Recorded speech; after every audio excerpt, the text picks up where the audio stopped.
자, 그러면 먼저 그 강연자와 그 패널 분들을 간단하게 소개해드리고 그리고 나서 강연을 듣겠습니다. 오늘 이제 강연과 토론은 좀 이렇게 저희가 편하게 마치 어디 카페에 있듯이 편하게 자유롭게 얘기하고 또 자유롭게 참여해 주셨으면 합니다. 제일 먼저 소개해드릴 분은 오늘 저희에게 소중한 시간을 내주신 서보명 교수님인데요. 어떻게 보면 참 지금 봄방학 기간, 짧은 봄방학 기간에 참 그것도 그렇게 오래전에 요청을 못 드렸는데요. 제가 한 이메일로 한 두세 번만 졸랐습니다. 좀 와달라고. 근데 오셔서 참 좋아하십니다. 이 시카고의 음산한 그 분위기와 달리 이 경희의 아름다운 캠퍼스에서 지금 표정이 그냥 활짝 피셨습니다. 서보명 교수님께서는 이 신학을 전공하신 학문 중에 학문이라고 할 수 있는 신학을 전공하셨고 그리고 지금 시카고 신학대학에서 지금 교수로 계십니다. 그리고 대학의 몰락이라는 저서로 작년이죠. 저희를 깜짝 놀라게 했던 대학에 대한 최초의 철학적 탐구를 하셨고 지금 제2의 저서를 이미 3분의 2 정도 이미 쓰셨습니다. 서보명 교수님을 따뜻한 박수로 좀 맞이했습니다.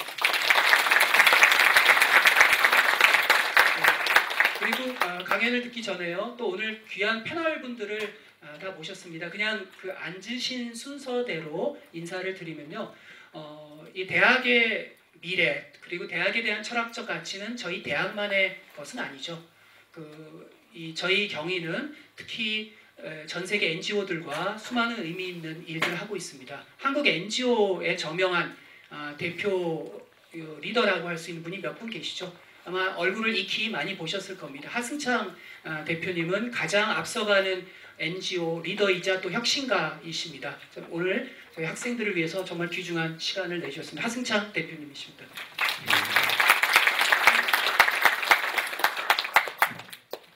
옆에 계신 우리 대학장님은 소개가 필요 없으신데 제가 그래도 하나 말씀을 드려야 될 게 얼마 전에 몸을 다치셨는데 오늘 정말 구미동에서 여기까지 귀한 시간을 내주셨고요. 그리고 얼마 전에 우리 후마니타스 학생분들은 아시죠? 얼마 전에 귀중한 저서 2권을 그냥 동달아 한꺼번에 내셨습니다. 쓰잘데없는 고귀한 것들의 목록. 그래서 오늘 그에 대한 얘기도 한번 같이 자연스럽게 오늘의 주제와 묻어서 얘기가 되지 않을까 합니다. 몸 다치셨는데 여러분들을 위해서 이 자리 직접 내주셨습니다. 대학장님께 한번 박수 보내주십시오.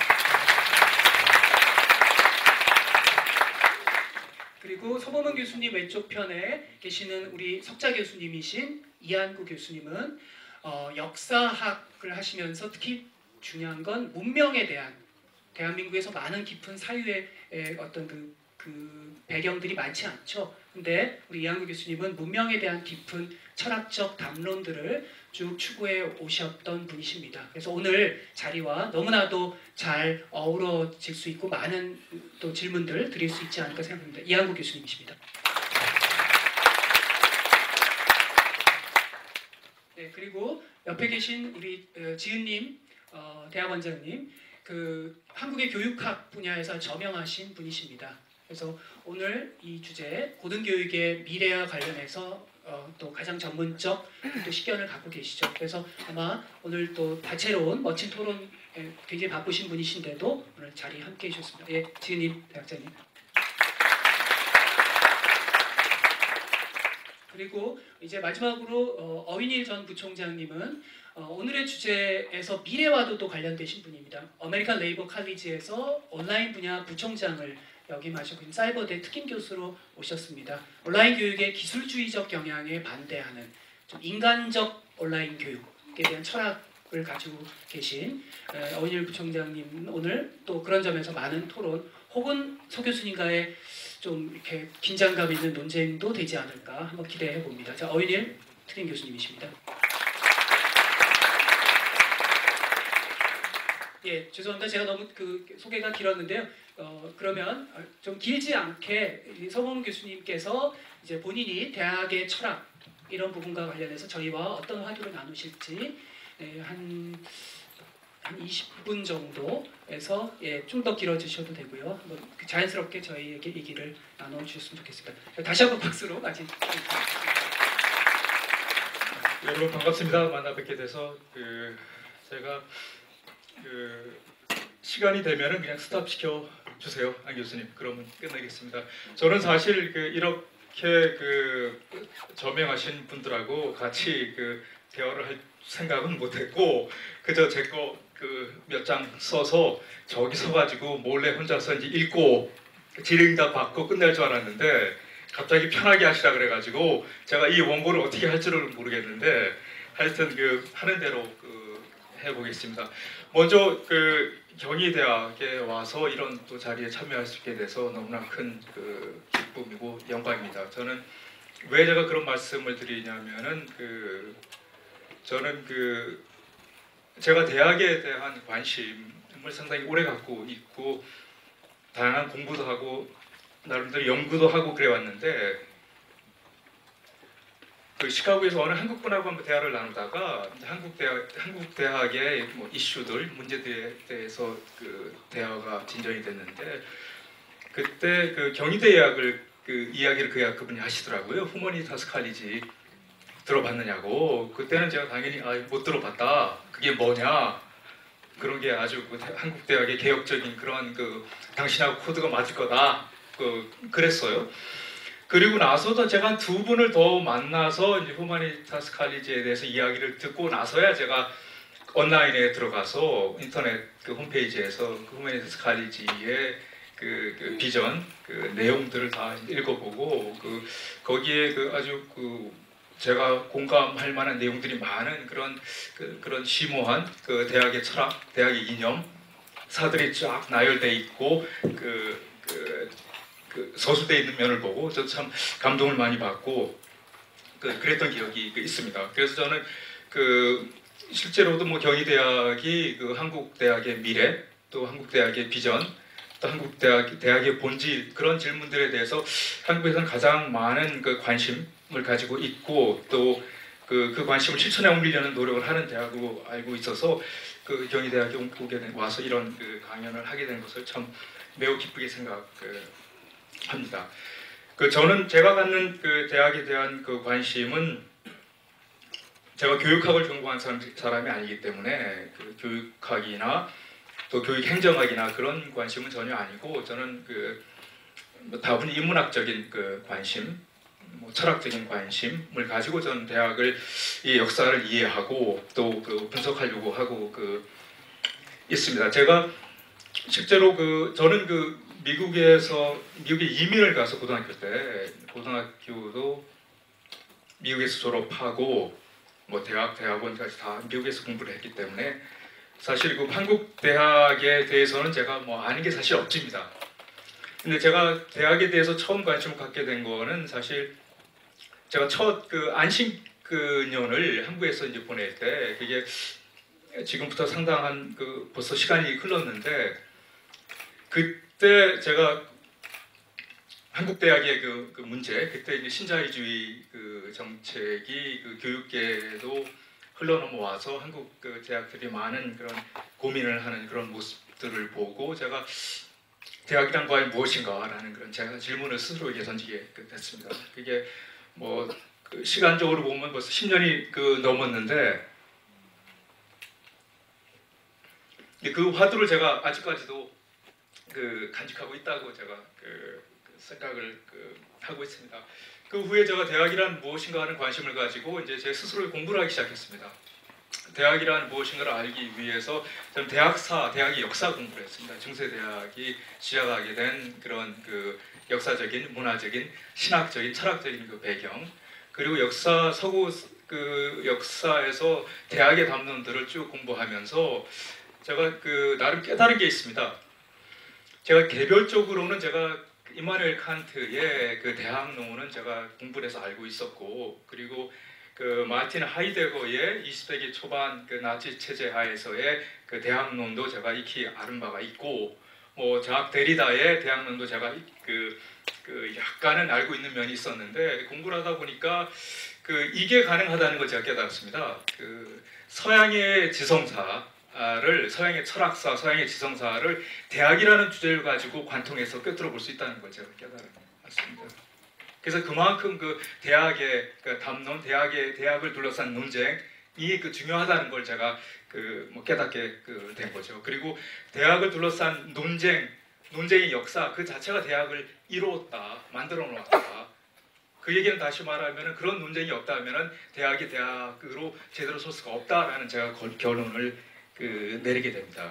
그래서 저는 대학의 문제를 오늘날 뭐 교육학의 문제가 아니고 그 교육 정책의 문제가 아니고 물론 그런 문제도 있을 수가 있겠지만 저는 기본적으로 대학 내에서 보는 대학의 문제는 사상의 문제, 인문학의 문제, 철학의 문제, 학문의 문제라고 봐야 된다라고 저는 그 생각을 합니다.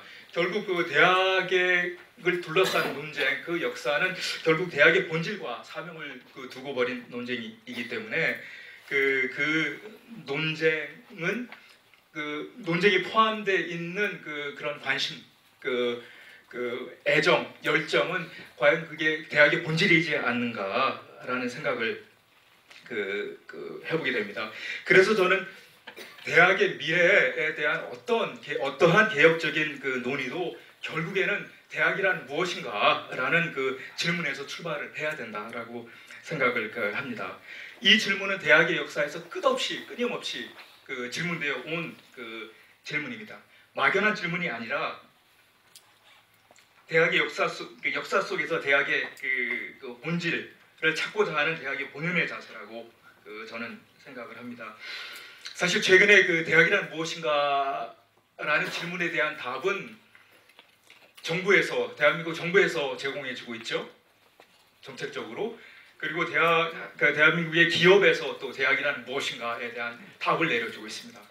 그런 답들은 많은데 실제로 대학 내에서 자체적으로 고민하고 논쟁을 벌이고 사유하고 그런 가운데서 나온 대학이란 무엇인가라는 답은 상대적으로 좀 적지 않은가라는 생각을 합니다. 물론 대학이란 무엇인가라는 질문에 대한 답은 뭐 다 틀리겠죠. 이 사람 저 사람 뭐 학문의 분야에 따라 다 틀린데 여러분은 그럼 대학은 무엇이라고 생각을 하는가? 나는 대학을 무엇이라고 생각하는가? 저는 이제 대학에 속해 있는 모든 사람이 그 질문을 해야 될, 스스로 물어봐야 될 의무가 있다고 저는 생각을 합니다.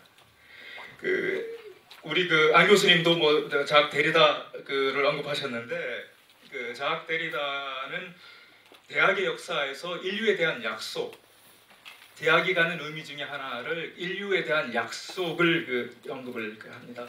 인류의 정신 그리고 진리 추구 또 진리에 대한 가치를 책임지겠다는 약속이죠.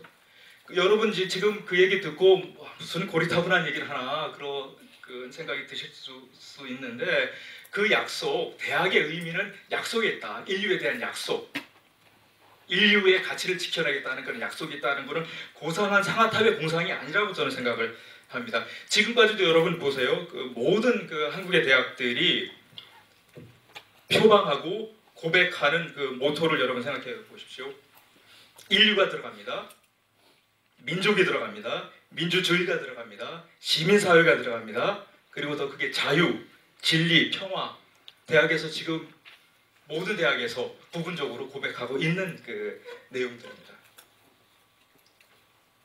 무조건적인 최고주의를 지금 지향하는 그런 경쟁을 추구하면서도 이 시대에 대학들은 아직도 그런 고백을 포기하지 않고 있다는 겁니다. 그런 고백을 아예 포기하지 않고 그대로 상징적으로나마 지키고 있는 고백을 하고 있는 이유는 제 판단에 의하면 그런 고백과 그런 약속이 바로 대학을 만든다는 겁니다. 저는 대학에 속한 사람들이 자기가 속한 공간, 경희대이면 경희대라는 공간, 대학이라면 대학이라는 공간에 대한 그 역사에 대한 관심이 저는 있어야 된다라고 생각을 합니다. 공동체의 역사, 이 공동체의 역사, 대학의 역사를 내 역사의 일부로 인식할 수 있어야 된다는 거죠. 그렇지 않으면 그런 인식이 없으면은 내가 대학에 대한 관심이 없고 경희대 이념에 대한 관심이 없고 중세로부터 시작한 대학의 이념에 대한 관심이 하나도 없으면은 왜 이런 질문들이 있을 수 있습니다.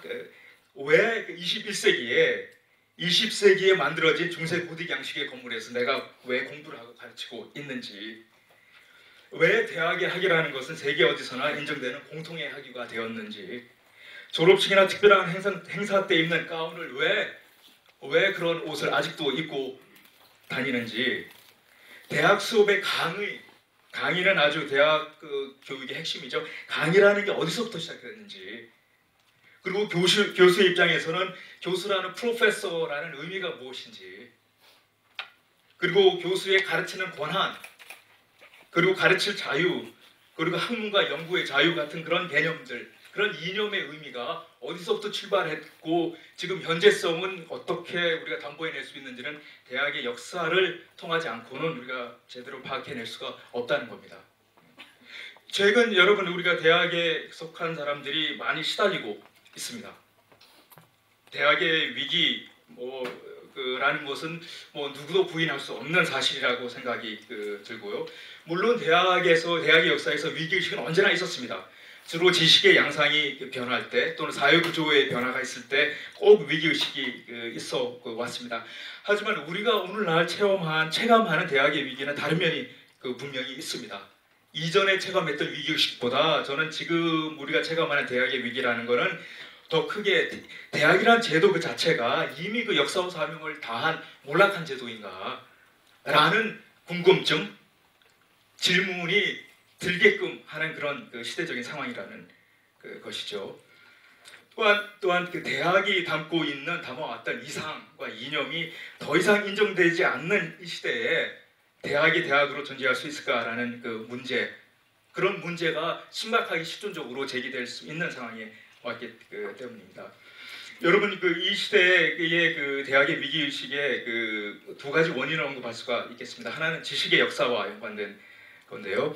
20세기 중반까지 대학은 지식의 형성과 인간의 형성, 지식과 인간이 같은 목적을 지니고 함께 간다라는 생각을 했습니다. 그러나 그 이후에 지식의 가치가 기술적인 가치, 또 상품적인 가치, 또 생산성의 논리에 의해서 지배되는 것을 당연하게 인정되고 인식되는 받아들여지는 그런 상황이 전제되면서 대학 교육과 지식이 사람을 만드는 인격과 수양의 그런 가치와는 동떨어진 것이 되어 버렸습니다. 다른 하나는 우리가 기업 자본주의 체제 하에서 그동안 기업 자본주의, 생산 자본주의, 산업 자본주의 체제로부터 어느 일정 거리, 비판적인 거리를 유지하려고 했던 대학을 그 체제의 하수인으로 만들려는 노력에 의해서 그런 위기의식이 만들어졌다고 생각을 합니다. 여러분 최근에 그런 노력, 대학을 기존의 대학이 아니라 위기의 대학, 체제의 하수인, 자본주의의 기술자를 양성해내는 기관으로 몰락하게 만드는 노력을 주도하는 기관을 여러분들은 흔히 여러분 학생인 경우에는 대학의 문제를 모두 대학 본인들이 속한 대학의 행정을 담당하는 분들이 만들어내는 걸로 생각할 수가 있고, 좀 더 큰 시야를 가지고 계신 분들은 다 교육부의 문제, 교육부가 만들어낸 교육부의 기업주의적인 정책이 만들어낸 것으로만 생각할 수 있는데, 여러분 오늘날 대학의 문제는 좀 더 한 차원 더 크게 그 원인을 살펴볼 필요가 있습니다. 최근 이 시대에 대학의 기업주의적인 자본주의적인 변혁 개혁을 주도하는 기관은 초국가적인 권력기관입니다. WTO 아시죠? OECD라는 그런 기관에서 실제적으로 대학 개혁을 주도하고 있습니다. 실제로 대학 개혁에 대한 담론들, 연구조사된 그런 것들, 그리고 다양하게 교육 철학, 교육의 이념, 교육의 새로운 방법론 같은 것들이 WTO와 같은 국제무역기구 산하에서 많이 배출되고 있습니다. 여러분 그 이유는 대학 교육, 고등교육이 상품화됐기 때문입니다. 여러분 90년대 초반 우루과이 라운드 협정 아시죠? 그걸 통해서 교육은 상품이 되어버렸습니다. 무역, 트레이드가 될 수 있는 상품.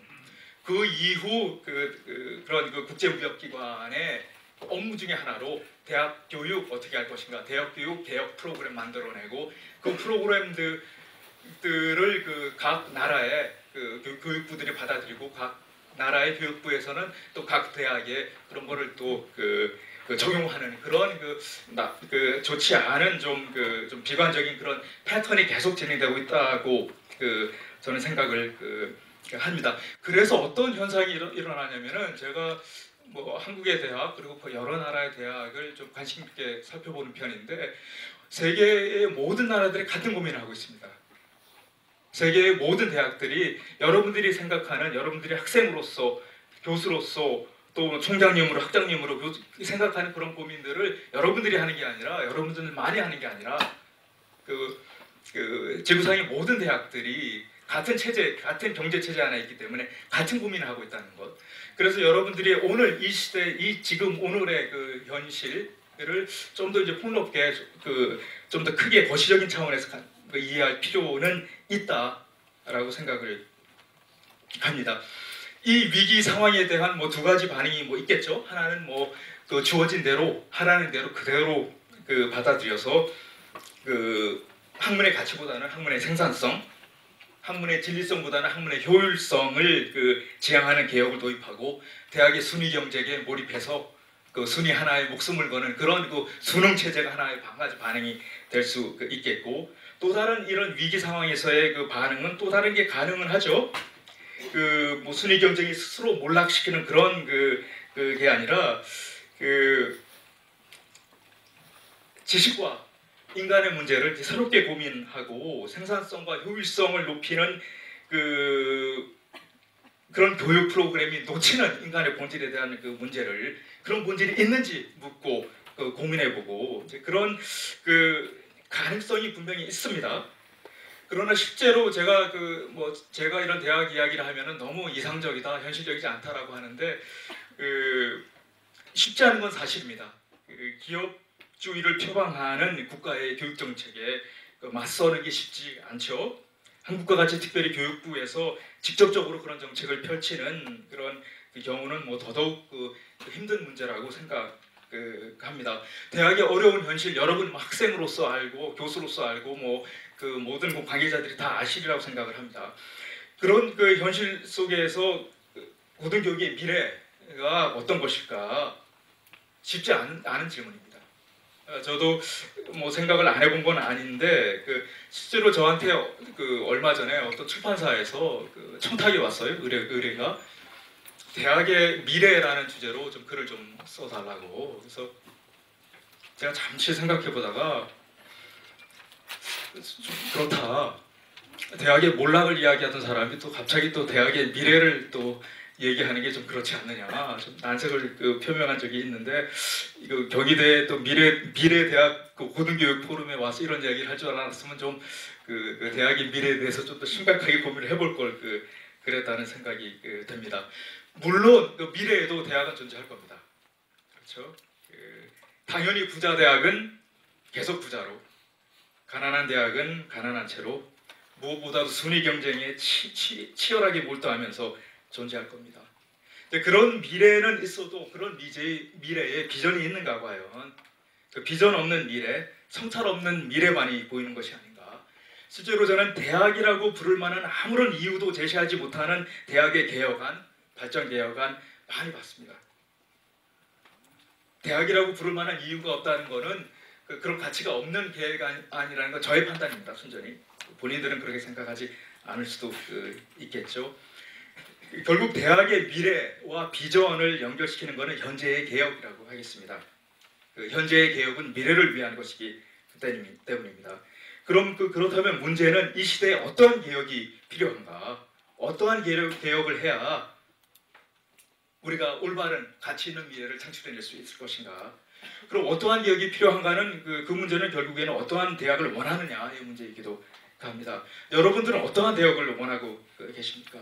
우리는 제가 아까 말씀드렸죠. 우리는 대학에 대한 이상을 꿈꾸지 못하는 시대에 살고 있기 때문에 여러분들 이상적인 대학을 꿈꾸는 사람은 아마도 없을 겁니다. 그러나 그런 대학의 이상을 꿈꾸지 못하는 것보다 그런 더 위험한 발상은 대학의 이상이 대학에 있어서 이상이라는 게 아무런 필요도 없다는 그런 생각이 저는 더 위험하다고 생각을 합니다. 제 입장은 기본적으로 이렇습니다. 대학이 이 문제, 이상과 이념과 본질, 사명에 대해서 끊임없이 고민해야 되고 이에 대해서 치밀한 논쟁을 벌여야만 이 시대의 대학일 수가 있고 대학의 사명을 감당할 수가 있다고 생각을 합니다. 여러분 뭐 대학 교육의 고등교육의 미래에 대해서 구체적인 한 가지만 지적을 짧게 하겠습니다. 여러분도 온라인 교육에 대해서 많이들 알고 계시리라고 생각을 할 텐데 그거는 현실이자 미래입니다. 대학 교육의 혁명을 지금 온라인 교육이 지금 만들어가고 있습니다.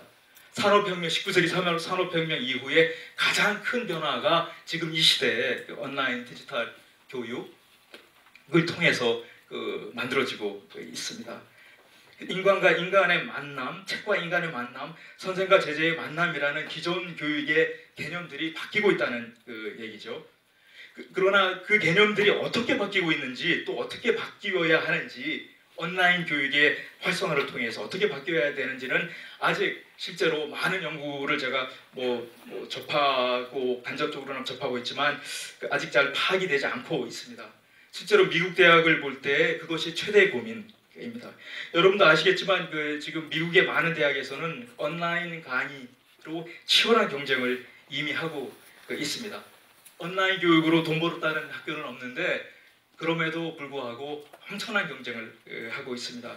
왜냐하면 그것이 미래이기 때문에 미래의 시장을 선점해야 된다는 논리로 지금 현재 여러분도 많이 익히 아시리라고 생각하는데 미국의 유명한 대학들에서 무료 온라인 강의들이 인터넷에 많이 올라와져 있습니다. 소위 말하는 스타 강사들이 나와서 강의를 하고 또 전 세계 모든 사람들이 무료로 와서 듣고 배우고 할 수 있게끔 만들어 놨는데요. 물론 목적은 나중에 수익 구조를 만들어내는 겁니다. 그러나 그 수익 구조를 어떻게 만들어 낼지 그리고 앞으로 그 온라인 교육의 미래가 어떻게 될지를 의미가 무엇인지 그를 제대로 모르는 상태에서도 이미 무조건 시장은 선점해야 된다는 그런 신념으로 지금 진행되고 있습니다. 그래서 그거는 여러분들도 지금 현재도 그럴 것이라고 생각되고 앞으로도 더 심도 깊은 또 강도 높은 그런 온라인 교육에 대한 담론들이 형성되는 것을 여러분들 체험할 수 있을 겁니다. 여러분 미래는 결국에는 기술이 지배하는 사회.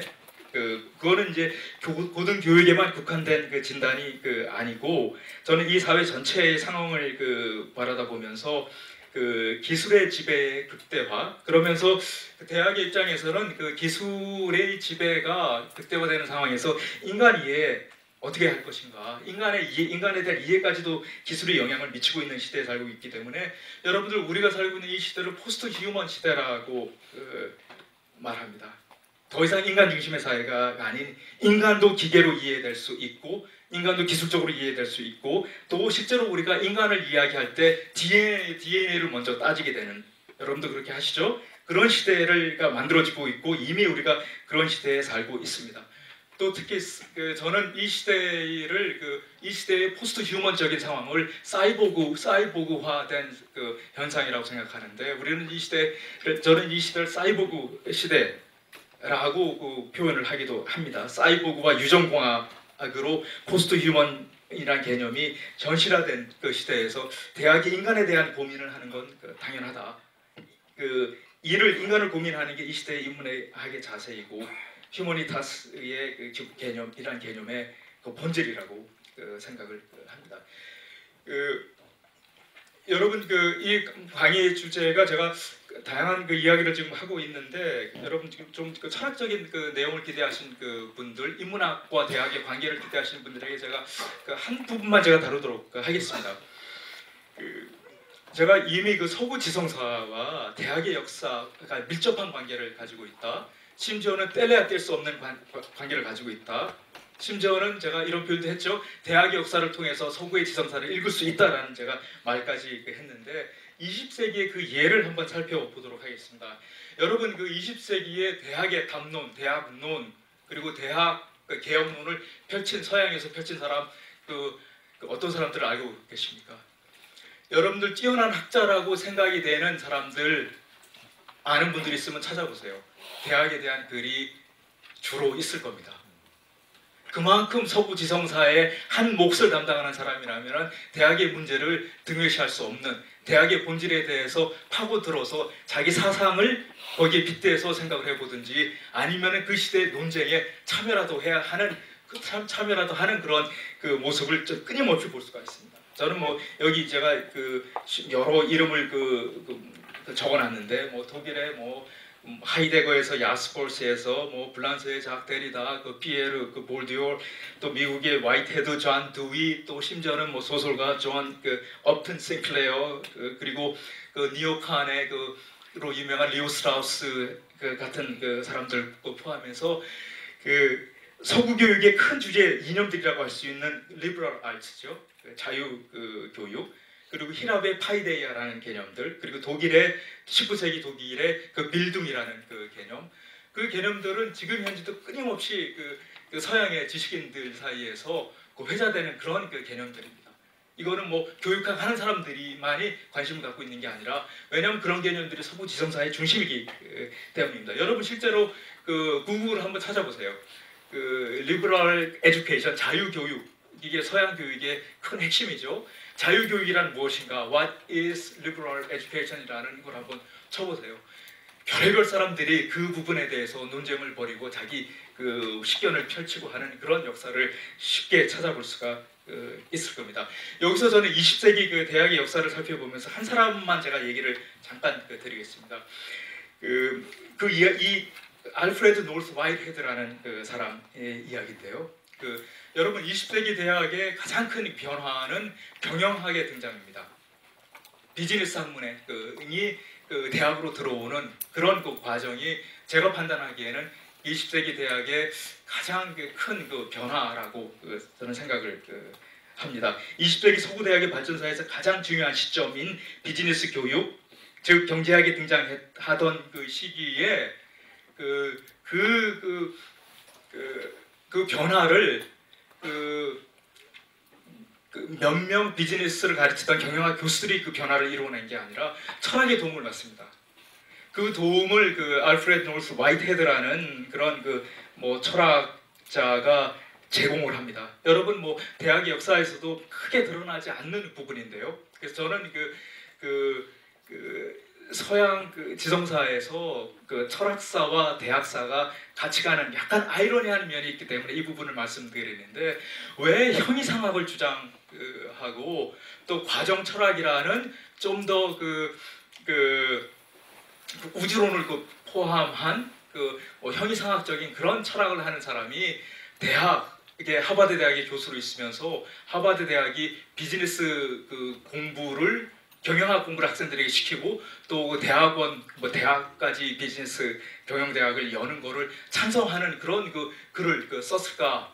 그거는 뭐 저도 이제 처음에 그 부분을 접했을 때 아주 큰 이제 아이러니라고 생각을 해서 글을 좀 읽고 연구를 해본 경험이 있습니다. 실제로 20세기 초반 대학에서 경영학이 쉽게 들어온 게 아닙니다. 대학의 학문으로, 대학의 한 분과로 많은 반대가 있었고, 왜 돈 버는 일을 대학에서 가르쳐야 되느냐라는 비판이 있었죠. 그게 그 비판이 20세기 초반에 꾸준히 진행이 됩니다. 그런 논쟁이 주거니 받거니 하는 그런 상황 속에서 화이트헤드라는 그 당시에 저명한 당대 최고의 철학자가 기고를 합니다. 잡지에. 하버드 대학에 있으면서 그 사람은 중세 대학의 구성이죠. 신학, 법학, 의학, 그 역사의 새로운 장을 개척할, 새로운 시대를 열어갈 개혁의 변혁의 주체로 경영학을 보게 됩니다. 그래서 이제 그 자세한 부분 말씀드릴 수가 시간상 없지만 화이트헤드라는 분이 경영학 대학의 학문으로서 인간의 창의성을 도모하고 개발하는 학문으로서 경영학의 아주 긍정적인 생각을 한다는 거를 하버드 대학 대학원장이 알고 의뢰를 합니다. 그래서 그 화이트헤드라는 분이 대학에 대한 글 몇 개 쓴 게 몇 개 안 됩니다. 그 모든 대학에 대한 글들은 그 대학의 경영학을 옹호하기 위한 글이 됩니다.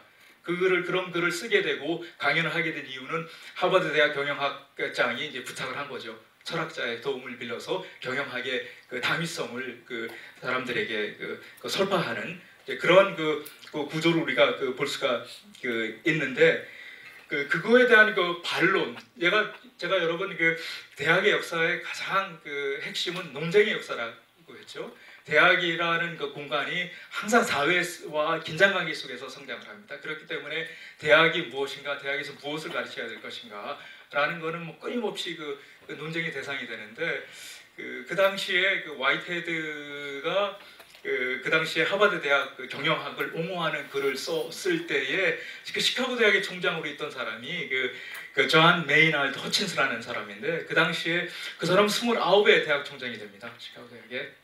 그래서 나이 30에 30살 됐을 때 잡지에서 화이트헤드라는 당대 최고의 철학자가 경영학을 옹호하는 글을 쓴 것을 보고 싸움을 겁니다.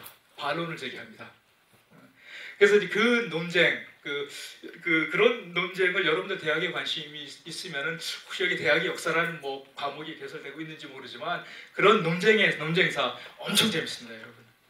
그래서 뭐 서구 사상사에 제가 이미 여러 번 말씀드렸지만 깊숙한 곳에 내면의 핵심적인 요소이기 때문에 아주 재밌고 저는 20세기 대학의 역사에서 경영학의 이 신학을 제치고 지금 현재 한국에도 그럴 거라고 생각되는데 미국에서 가장 많은 학생들이 전공하는 분야가 비즈니스, 경영학 분야입니다. 한국도 뭐 거의 그럴 거라고 생각이 드는데 뭐 그게 뭐 자연스럽게 원래부터 그랬겠거니라고 생각하면 대학에 대한 비판적인 심오한 그런 인식이 없는 거고요. 그래서 경영학이 학문으로서 인정받기 위해서 철학의 도움, 당대 최고의 철학자의 도움을 빌렸다라는 그런 아이러니 속에서 저는 뭐 재밌기도 하고 다른 한편으로는 인문학이 그 시대 인문학이 대학의 변화에 또 사회의 변화에 영향을 끼칠 수 있었던 그런 단면을 보게 됩니다. 여러분 제가 두서없이 얘기하다 보니까 시간 많이 지났죠.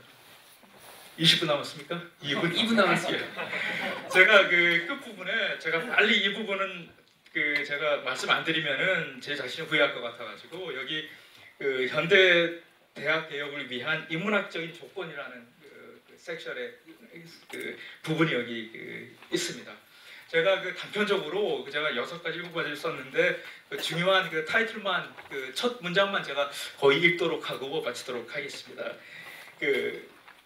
현대 대학 개혁을 위한 인문학적인 조건. 첫째는 대학 이 부분은 제가 이미 말씀드린 건 대학 역사에 대한 성찰이 있어야 된다. 두 번째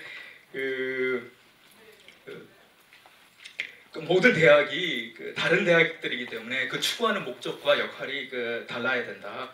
실제로 자신이 속해 있는 대학의 설립 이념을 웃어 넘기는 그런 경우도 많이 있는데 실제로 우리들이 속한 대학의 이념이 이 시대에 같이 공유해 나갈 가치가 있는 것인지 깊이 있게 좀 생각해 볼 필요가 있다고 생각을 합니다. 여러분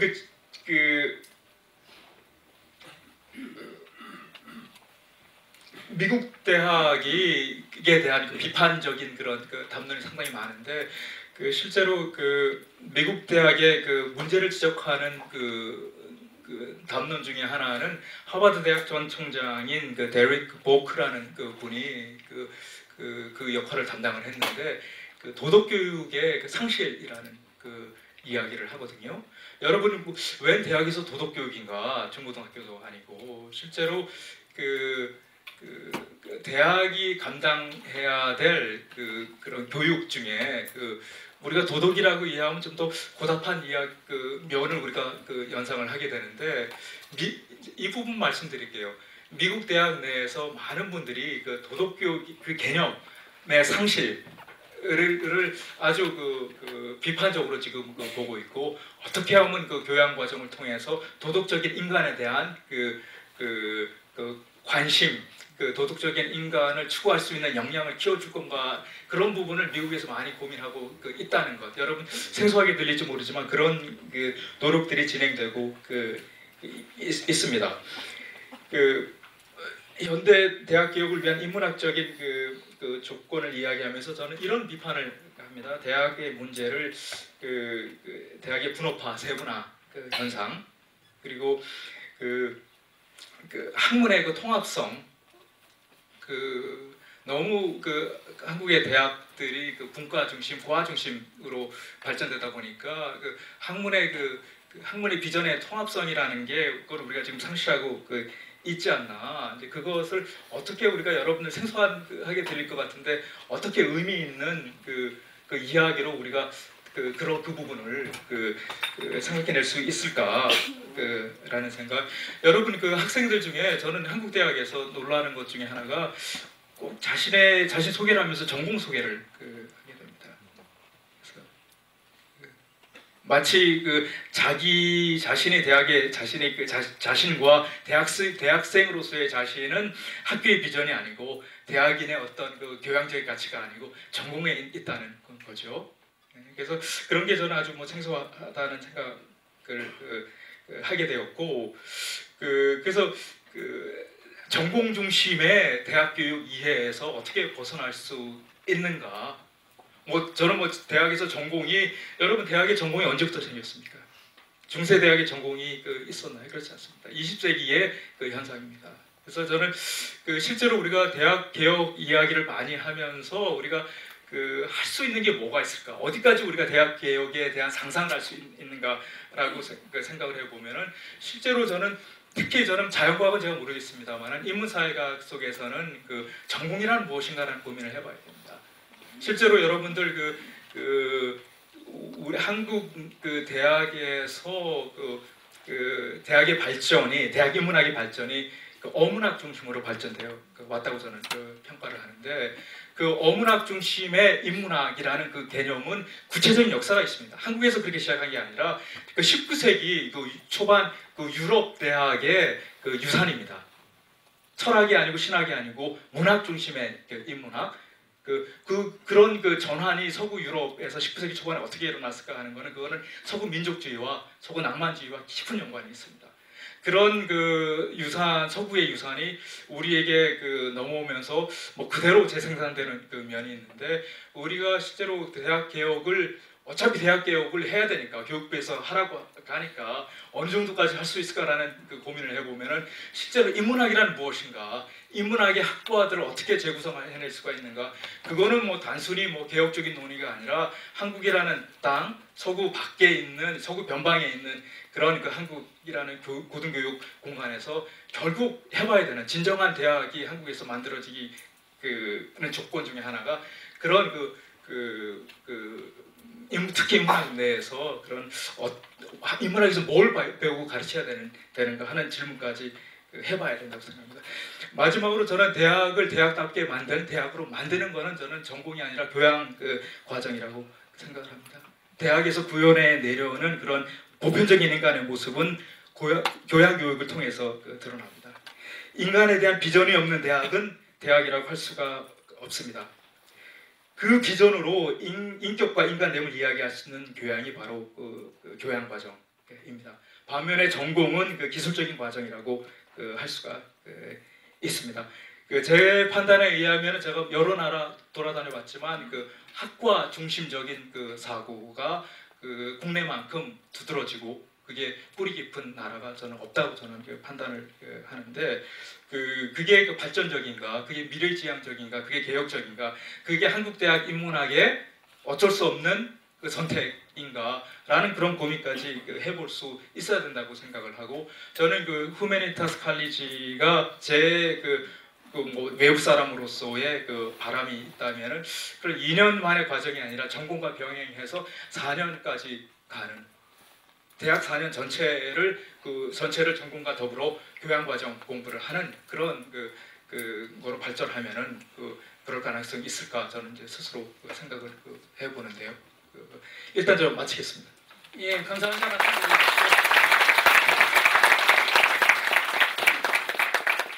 아무래도 뭐 대학의 전 역사를 통틀어서 철학적 수많은 논쟁들을 짧은 시간 내에 다 소개하기는 어려울 것 같고요. 또 대학의 몰락이라는 저서에 너무나도 마치 무협지를 보는 것 같은 그 최고의 그 고수들의 사상적 논쟁, 이게 저희의 오늘의 역사에 굉장히 귀중한 시사점을 줍니다. 그래서 좀 이제 좀 자유롭게 대화를 나누고 또 청중에 계시는 또 많은 교수님 또 학생분들과도 좀 짧게 서로 이렇게 대화를 나누는 시간들을 가져 나갔으면 합니다. 그 전에 먼저 도 대학장님께 말씀을 드리고 싶은 게, 저희는 평소에 도 대학장님 강연하실 때마다 좀 아슬아슬한, 굉장히 과격한 발언을 이렇게 많이 하시는데요. 오늘 서 교수님은 훨씬 더 도 대학장 이렇게까지 과격해도 되는 겁니까? 한번 어떤 느끼셨는지. 예, 그 조금 동지를 만난 느낌. 아까 모니타스하고 아마 코드가 맞을 거다 이런 말씀을 하시는 분들이 계셨다고 그러셨습니다. 코드 맞는데 또 이렇게 과격한 발언을 하신다는 점에서 이분이 참 나의 동족이구나. 반갑습니다. 예, 혹시 오해가 있으실까봐 저 우리 대학장님 오늘 처음 뵀습니다. 2시간 전에. 그런데 한국 사회는 과격한 질문, 던져야 할 가장 본질적인 의미에 있어서의 질문이 과격한 질문이고, 그거는 절대로 안 하는 나라입니다. 그러니까 물어나 마나한 질문들, 기술적인 거 열심히 던지는데 본질에 관한 질문 안 합니다. 대학에 관한 사유, 대학이란 무엇인가, 어떤 곳이어야 하는가, 학생들 그 생각하는 사람이 있습니까? 있으면 나한테 나중에 오세요. 내가 왜 대학에 다니는가? 대학은 뭐 하는 곳인가? 생각하면서 다니는 학생들이 있겠는가? 있겠죠, 그죠? 있을 것이라고 나는 생각합니다. 그러나 100명에 한 사람, 두 사람일 것입니다. 학생들 탓하기 전에 대학에 계신 분들은 교수님들 스스로 맹렬하게 반성해야 합니다. 왜냐하면 교수들이 그런 질문을 안 던집니다. 절대로 안 던집니다.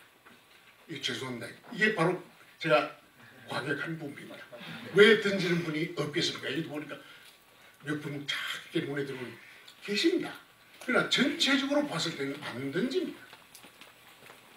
이것이 오늘날 한국 대학을 이렇게 몰락하게 한 이유 중에 하나이고, 대학에 대한 사유가 없다는 것이, 다른 것은 몰라도 사유가 없는 것을 특징으로 하는 것이 한국 사회인데, 대학에 대한 사유는 더더구나 없습니다.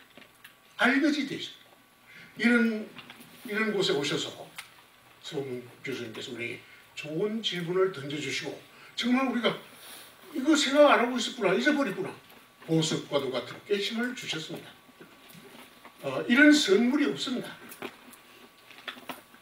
이 선물을 대단히 고맙게 생각하면서 여러분들과 이걸 나누고, 오늘 주신 질문, 이 화두들을 우리가 앞으로 1년 동안, 2년 동안 여러분의 대학에 있고 끊임없이 이걸 가지고 토론하고 돌리고 사용해야 될 겁니다. 그래서 제가 과격한 두 번째 이유는 마이크를 잡으면 절대로 안 놓는데 여기서 제동을 걸지 않으면 안 됩니다. 그래서 저는 지금 우리 대학에 계신 분들 말고 부총장님도 와 계시고, 여기 하성장 우리 시민사회 지도자님, 이분들 먼저 좀 토론을 시킨 다음에 학생들한테 좀 얘기를 들었으면 어떨까, 이런 제안 말씀을 드립니다. 알겠습니다. 박수 보내주십시오.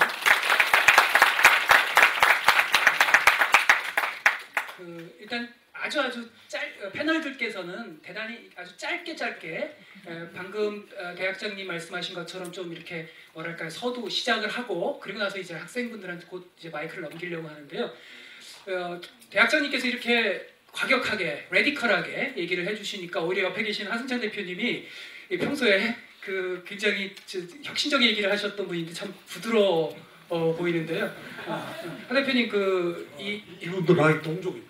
아, 그렇습니다. 여기 간 거를 예, 바깥에 계시는 이제 NGO의 또 리더로서 대학의 몰락을 저희가 지금 얘기하고 있는데 이게 타당한 진단이라고 보시는지 짧게. 예.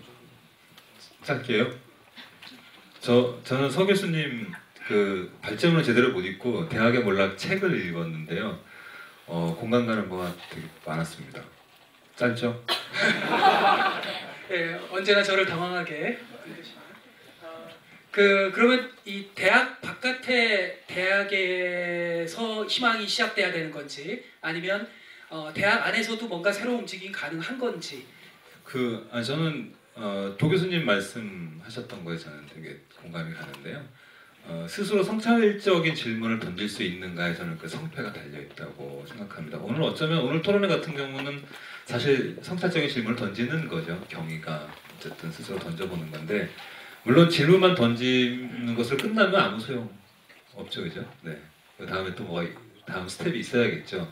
후마니스타스 칼리지는 한 스텝으로 보여준 거라고 생각을 합니다. 근데 거기서 그치지 말고 물론 이제 서 교수님이 그 자체를 발전시키는 거는 얘기했지만 제가 조금 가격한 제안을 하나 드려본다면 중앙일보하고 대학교육협회인가요? 순위표 만들잖아요. 우리는 빠지겠다 뭐 이런 제안 같은 게 그 성찰적 질문에 대한 다음 스텝 같은 걸로 한번 고려해볼 만한 상당히 가격한 제안이 되겠습니다. 지금 우리 총장 자리에서 쫓겨날 이야기를 해요. 네, 갑자기 이게 통제할 수 없는 상황으로 지금 가는 것 같은데요. 성영 교수님 답을 듣기 전에 우리 이한구 교수님께서 이 문명과 인류 이런 부분에 대해서 깊은 이제 담론을 쭉 추구해 오셨는데요.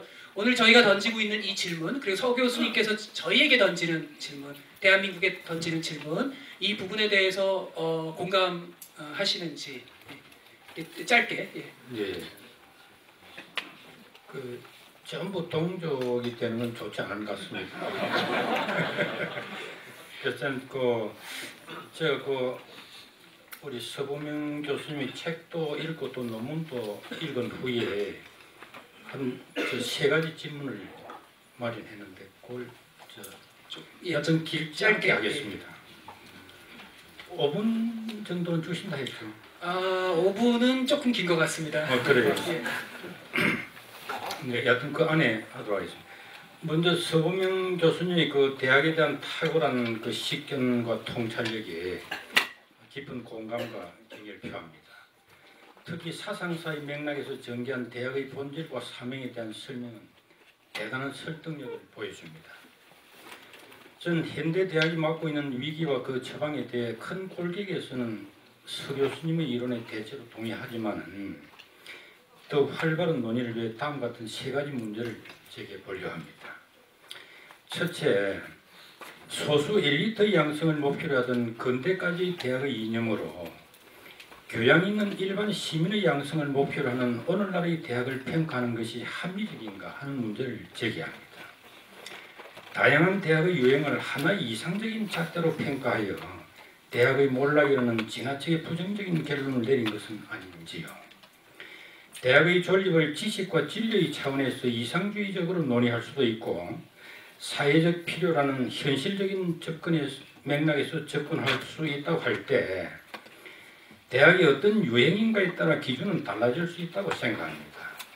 19세기까지만 해도 대학은 소수 엘리트의 교육기관이라고 할 수 있지만 20세기 이후 대중민주주의 실현에 따라 대다수의 대학은 대중교육기관으로 전환되었습니다. 우리나라의 경우 대학 진학률이 80%를 상회하고 있는 것이 현실입니다. 이런 대학의 평장은 간단히 말해 졸업 후 좋은 일자리를 얻고자 하는 보통 시민들의 욕구에 의한 것이라고 할 수 있습니다.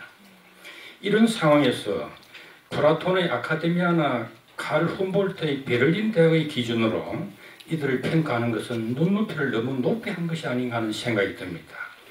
물론 대중교육에서도 삶과 지식을 통합하는 최소한도의 인간교육은 필요할 것입니다. 그렇지만 그 폭과 깊이가 결코 같을 수는 없을 것으로 생각합니다. 둘째, 인문학의 대학 개혁을 주장하면서 정작 인문학이 어떤 학문인지 구체화시키지 않아 너무 막연해 보입니다. 또 교양교육과 전공교육을 지나치게 이원화시키는 것은 현대적 상황에 맞지 않는 것으로 생각됩니다. 오늘날 우리가 인문학이라 부르는 학문은 서양 사상사에서 보면 키케로가 말한 스투디아 휴마니타스의 근원을 두고 있지만, 키케로는 그리스 시대부터 있었던 기초 교양 과목들, 즉 자유학의 아르테스 리브랄레스를 그렇게 불렀던 겁니다. 그래서 자유학에는 우리를 미망과 무지로부터 벗어나게 하여 우리의 정신을 자유롭게 만들어주는 학문이라는 의미인데, 문법, 수학, 변론술의 3학과, 산수, 기하, 음악, 천문학의 4과가 합해진 7개의 과목이 총액을 이루었습니다. 그 후 근대 자연과학이 탄생하면서 4과는 실제에 관한 학문으로 독립해 나가고, 3학은 다른 내용들이 추가되면서 철학이라는 이름 아래 현대 인문학을 형성합니다. 물론 동양에서는 유골도의 다양한 내용들이 인문학의 전통을 만들었다고 할 수 있겠습니다. 이렇게 보면 인간 존재의 의미와 조건에 대한 성찰을 인문학이라고 넓은 의미로 규정할 수 있다 해도, 시대적 상황 속에서 그 내용을 구체화시키지 않는다면 혼란이 야기될 수 있다고 할 수 있습니다. 저는 오늘날 같이 복잡한 산업사회에서 인문학의 외연은 문사철이라는 전통보다 더 확대되어야 한다고 생각하는데, 서 교수님께서는 어떤 과목들을 염두에 두고 계신지요? 또 배워야 할 지식의 양이 엄청나게 늘어나는 상황에서 교양교육은 전문 지식과 대립되는 것이 아니라 전문 지식의 토대 위에서 이루어지지 않는다면 피상적인 상식 교육에 그치고 말 가능성이 있습니다. 우리는 교양을 시대적 상황에 맞게 정의해야 합니다. 현대를 과학기술 시대라 부를 정도로 과학은 우리의 삶과 밀접한 관계가 있습니다. 찰스 다윈이나 칼 막스, 프로이드를 모르고는 인간과 사회를 이해했다고 하기는 어려울 것입니다. 따라서 교육도 일부의 사회과학이나 자연과학의 전문 지식까지도 포괄해야 할 것으로 생각됩니다. 과학도 문화의 일부일 뿐 아니라 찰스 스노우가 말한 인문과 과학의 두 문화가 융합하지 않고는 건전한 삶을 영위하기 어렵다고 보기 때문입니다. 셋째로 신자유주의 체제와 이 체제가 지지하는 자유시장과 경쟁을 부정하면서 대학마저 하나의 상품으로 전락하고 있음을 비판합니다. 그렇지만 세계화와 경쟁이 대학에 꼭 부정적이라고만 할 수 있겠는가 하는 생각이 듭니다. 세계화는 이미 아무도 거역할 수 없는 세계사의 흐름이 되었습니다. 세계화를 막는 운동도 세계적 연대가 아니면 불가능한 것이 현실입니다. 또한 자유와 민주는 시장이 없이는 불가능하다는 생각이 들기도 합니다. 이런 상황에서 대학만이 유독 세계화를 거부하면서 전통적인 국민국가의 틀 속에서 안존하는 것이 무슨 의미가 있을까요? 오히려 지구촌이라는 새로운 상황 속에서 대학의 사명을 재정의해야만 되지 않을까요? 인류 사회나 인류의 문제에 대한 탐구나 해결은 오히려 대학이 특정의 국가라는 틀을 벗어나야 가능할 것으로 생각됩니다. 이런 맥락에서 보면 세계화는 위기이지만 대학이 자신의 존재 가치를 재정립하는 기회라는 생각이 들기도 합니다. 감사합니다. 예, 감사합니다. 몇 가지 질문들을 해주셨습니다. 눈높이가 너무 높으신 거 아니냐, 확실하게 그러니까 동족이 아닌 입장에서 아주 치열한 몇 가지 질문을 주셨어요. 그리고 과연 인문학에 대한 현 시대 속에서의 규정이 무엇이냐라든가, 너무 이제 비관적인 디스토피아, 오히려 세계화라는 것도 더 대학에 훨씬 더 발전 이런 측면 있을 수 있는 거 아니냐라고 하는, 일단 너무 이양국 교수님 특유의 또 깊이 있는 그런 질문이라서 잠시 생각할 시간을 드리는 시간 좀 드리고, 우리 후마니타스 학생의 한 분 질문을 먼저 받고 같이 해서 또 질문을 드리겠습니다. 근데 서 교수님 긴장하셔야 될 게, 우리 또 후마니타스 학생들은 저희는 아주 예리한 질문과 깊은 사유의 수업들을 하고 있습니다. 혹시 누가 먼저 질문을 해 주시겠습니까? 제가 너무 겁을 주셨나요? 혹시 질문하실 분 없으세요? 자, 그러면은 또 청중에게도 생각할 시간을 드리겠습니다. 자, 그럼 서 교수님 준비되셨나요?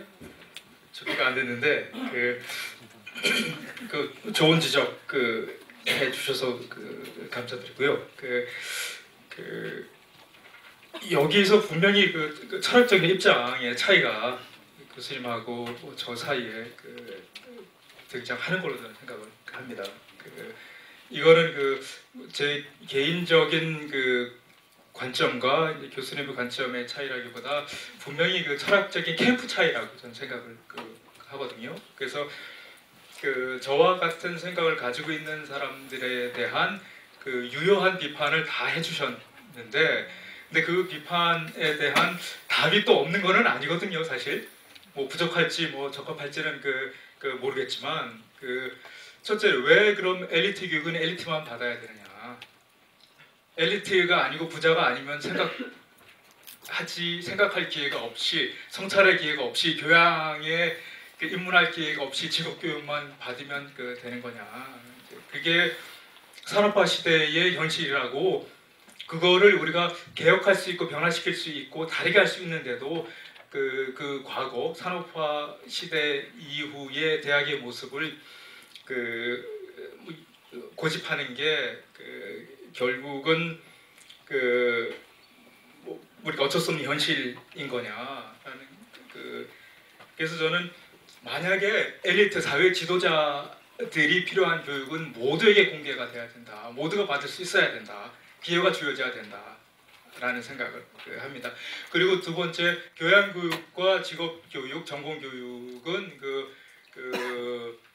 분명히 저는 같이 갈 수 있다고 생각을 합니다. 중요한 거는 대학 4년 동안의 전공교육이 얼마나 필요한가라는 거는 대학마다 생각을 해봐야 됩니다. 아주 중요한 문제이기 때문에.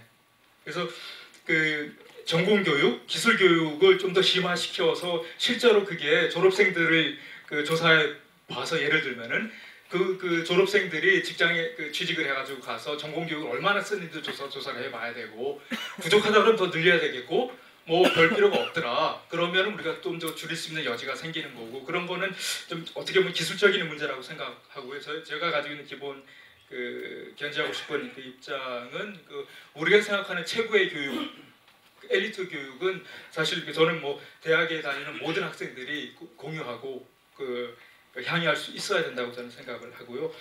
인문학에 대한 구체적인 정의가 부족했다고 지적하셨는데 부족했죠. 제가 그거를 뭐 발전시키고 할 그런 시간적인 여유가 없어서, 물론 교수님 말씀하신 대로 인문학이라는 거는 고정되어 있는 분명히 문사처리 인문학이 아니죠. 실제로 저는 뭐 과학의 역사까지도 포함을 해서 역사적인 인간 이해, 심리적인 인간 이해, 사회적인 인간 이해, 모든 게 저는 인문학의 한 부분들이라고 분명히 저는 생각을 하고요. 그리고 저는 심지어는 과학까지도 실제로 교양 과정 속에서 과학을 역사로 가르칠 수 있어야 된다고 생각합니다. 저는 오랫동안 고민을 해왔는데 사실 저는 중고등학교에도 저는 역사적인 과학, 수학 교육이 훨씬 더 효과적이라고 생각을 하는데 그거는 뭐 다른 이야기입니다만은 그리고 말씀하신 세계화와 경쟁이 부정적인 면만 부각시키는 게 아니냐, 이미 부인할 수 없는, 거스를 수 없는 현실이기 때문에 거기에 물결의 흐름의 장점, 긍정적인 면을 우리가 이용해낼 수 있지 않을까라는 부분인데요. 저는 뭐 분명히 동의합니다. 세계화 물결은 기업자본주의는 우리가 지금 뭐 거스를 수 없는 거라고 저는 분명히 인식을 하고요. 그러나 저는 대학의 역할은 분명히 시대에 대한 비판, 시대에 대한 분석, 시대에 대한 비판. 만약에 우리가 전체주의 사회 속에 살고 있으면 분명히 대학의 역할은 전체주의 사유와 전체주의 행태에 대한 비판적인 거리, 비판적인 뭐 관심과 이 되겠고, 지금 우리 시대가 기업자본주의 시대라면은 기업자본주의 시대의 맹점, 모순, 그런 것들을 철저하게 규명해내서 그래야 양면적인 밸런스 있는 인간이 뭐 그런 교양이 있는 인간이 형성이 될 수 있다고 생각을 분명히 하고 있습니다. 예, 감사합니다. 그 방금 이제 두 분께서 얘기하신 것 속에 약간의 철학적 입장의 차이 같은 게 드러나는 것 같은데요. 뭐 세계화에 대한 뭐 이렇게 그것이 가지는 무한한 가능성, 또 한편에서는 좀 비관적인 가능성. 그다음에 엘리트 교육 자체가 새롭게 재해석될 수 있는 여지가 있는 거 아니냐라는 게 서범현 교수님의 좀 해석인 것 같고, 이양 교수님께서는 좀 더 엘리트 교육 부분에 대해서 좀 다른 입장이실 것 같은데, 혹시 그 지은인 교수님, 학장님, 지금 그 서범현 교수님 얘기가 교육 학의 전문가로서 엘리트 교육에 대한 새로운 해석 뭐 이런 것들을 추구하시고 있는데 이제 어떻게 받아들이시는지. 하여튼 저를 이제 교육학의 전문가라고 하셔서 굉장히 사유를 많이 하는 거를 이렇게 오해를 좀 하시는 것 같아서 먼저 말씀드리고, 사실은 제가 이양구 교수님을 말씀하셔서 굉장히 위안이 됐습니다. 오늘 저 혼자서 굉장히 외계인이 아닌가, 적군이 아닌가 했는데, 이제 제가 이제 교육학 중에서 교육 평가가 전공입니다. 이 대학의 몰락이라는 책을 보면 제가 여기다 포스트잇 붙여왔어요. 평가 산업 때문에 뭐 여러 가지 굉장히 대학의 몰락의 그 위기가 온다 이렇게 말씀을 하셨고, 근데 평가가 전공이고 또 그래서 죄송합니다. 그리고 이제 제가 우연히도 제가 사실 시카고 대학에서 교육학을 석박사 과정을 했습니다. 근데 제가 전공한 그 프로그램 이름이 메사라고 합니다. 그게 Measurement, Evaluation and Statistical Analysis라고 해서 굉장히 객관주의와 과학주의를 표방한 굉장히 자부심을 느끼는 그런 프로그램입니다. 그리고 이제 저는 사실 듀이에 교육은 사회를 존속시키고 또 진보시키는 그런 수단이다라는 이러한 교육 철학을 사실은 굉장히 자랑스럽게 생각하는 교육자입니다. 그래서 실용적인 것에 대한 자부심이 있는데, 근데 제가 사실은 시카고대에서 공부할 때 제가 어떤 수업을 듣든지 지금도 제 대학원 학생들한테 가르치려고 하는 한 가지가 있습니다. 공통적으로 배웠던 거는 어떤 교수님이든지 어떤 수업이든지 가르치시는 것이 아니라 어떤 것을 이렇게 우리가 주제를 다루거나 이론을 말씀하실 때 항상 문제를 제기해봐라, 발견해봐라, 프로블럼을 발견해봐라 라고 하셨습니다. 그러니까 우리한테 받아들이기를 절대 요구하시지 않고, 이 이론에 대한 굉장히 아주 확고한 이론인데도 불구하고 이거의 허점이 뭐냐, 이게 문제가 뭐냐, 이걸 발견해내라고 항상 요구를 하셨습니다. 그래서 저는 지금도 굉장히 우리 총장님이 말씀하셔도 항상 이게 진짜일까? 이렇게 항상 의문을 던지는 버릇이 생겼습니다. 그래서 이 굉장히 치열하게 이제 어떤 문제와 싸우는 것을 배운 게 이제 대학원 과정에서 했다고 생각이 들고요. 그래서 저는 사실 인문학적인 사유, 교양교육의 중요성 굉장히 중요하다고 생각합니다. 이게 이제 시카고 대학의 허친스 총장이 강조했던 대학의 철학이기도 한데요. 그런 어떤 본질적인 걸 먼저 막 치열하게 탐구하고 이렇게 투쟁하듯이 맞붙어서 같이 이렇게 싸우는 거, 학문적으로 싸우는 거, 거기다가 이제 나중에 과학적으로 어떤 규칙을 발견하고 미래를 예측하는 거, 이게 이제 미래를 창조하는 대학의 사명을 달성하는 거라고 생각합니다. 그래서 저는 엘리트주의에 대해서 말씀하셨는데 왜 이 말씀을 드리냐면, 대학의 사명 자체가 미래 창조고 사실 지금 여기 계신 대학생 여러분들은 사실은 이미 저는 엘리트 의식을 가지고 있으셔야 된다고 생각합니다. 그래서 그냥 수동적으로 어떤 지식을 듣고 배우고 그 다음에 그대로 직업을 갖기 위해서 오신 것이 아니라, 직업 전문 학교가 아니라 이 대학에 계신 여러분들은 사회를 변화시키고 미래를 창조하실 바로 주역들이라는 것이죠. 그래서 저는 이 엘리트주의가 대학에서는 사실은 특별한 사람을 위한 것이 아니라 우리 모두가 당연히 받아야 할 그러한 교육이라고 생각합니다. 네, 학장님 감사합니다. 같은 연장선상에서 어인일 부총장님께도 질문을 드리고 싶은 게, 지금 어떻게 보면은 제 느낌이 맞았던 것 같은데, 제 막연한 느낌에는 서 교수님께서는 저희 피스바 기간 동안에 방문하신 버클리 대학의 드라이퍼스 교수님처럼 이렇게 좀 사이버 교육, 디지털 교육이 과연 인간적일까? 과거 키에르케고르나 하이데거, 니체에도 좀 그런 문제의식이 있었던 것 같은데요. 과연 어떠한 위험도 감수하지 않는 어떤 안전한 사이버의 바다, 거기서의 수용이라는 게 과연 그게 짜릿할까? 그게 인간적일까? 뭐 이런 의문을 좀 가지신 제 막연한 생각에 그런 것 같은데요. 사이버데이 부총장으로서 저도 굉장히 반론을 하고는 싶지만 제가 아직 철학적 깊이가 없어서 혹시 어윈일 부총장님께서는 그러니까 어떤 디지털화라는 것 속에서 그리고 세계화 이런 것 속에서 뭔가 이렇게 기술주의가 아닌 어떤 인간적인 길로서의 디지털 이런 가능성들을 지금 발견하려고 하신다고 저는 생각을 하는데요. 혹시 그 서범현 교수님의 디지털에 대한 좀 비판적 의식에 대해서 혹시 디지털이 새로운 긍정적 문명으로 나갈 수 있는 가능성이 있다고 보시는지. 영어가 훨씬 익숙하신 분이셔서 아마 제 말을 정확히 이해를 못하실 수도 있는데 어 교수님 혹시 이해되십니까? 감사합니다. 네. 먼저 오늘 모처럼 이런 귀한 자리에 초대해 주셔서 감사합니다. 그리고 제가 오늘 그 서 교수님의 그 에세이를 읽고 나서 오늘은 분명히 한국말로 해야 된다는 것을 지난 며칠 동안 엄청나게 스트레스를 받고 열심히 공부해가지고 제가 처음으로 태어나가지고 이렇게 그 한국말로 타자를 썼습니다. 그래서 이거는 제가 아마 오래 간직할 것 같습니다.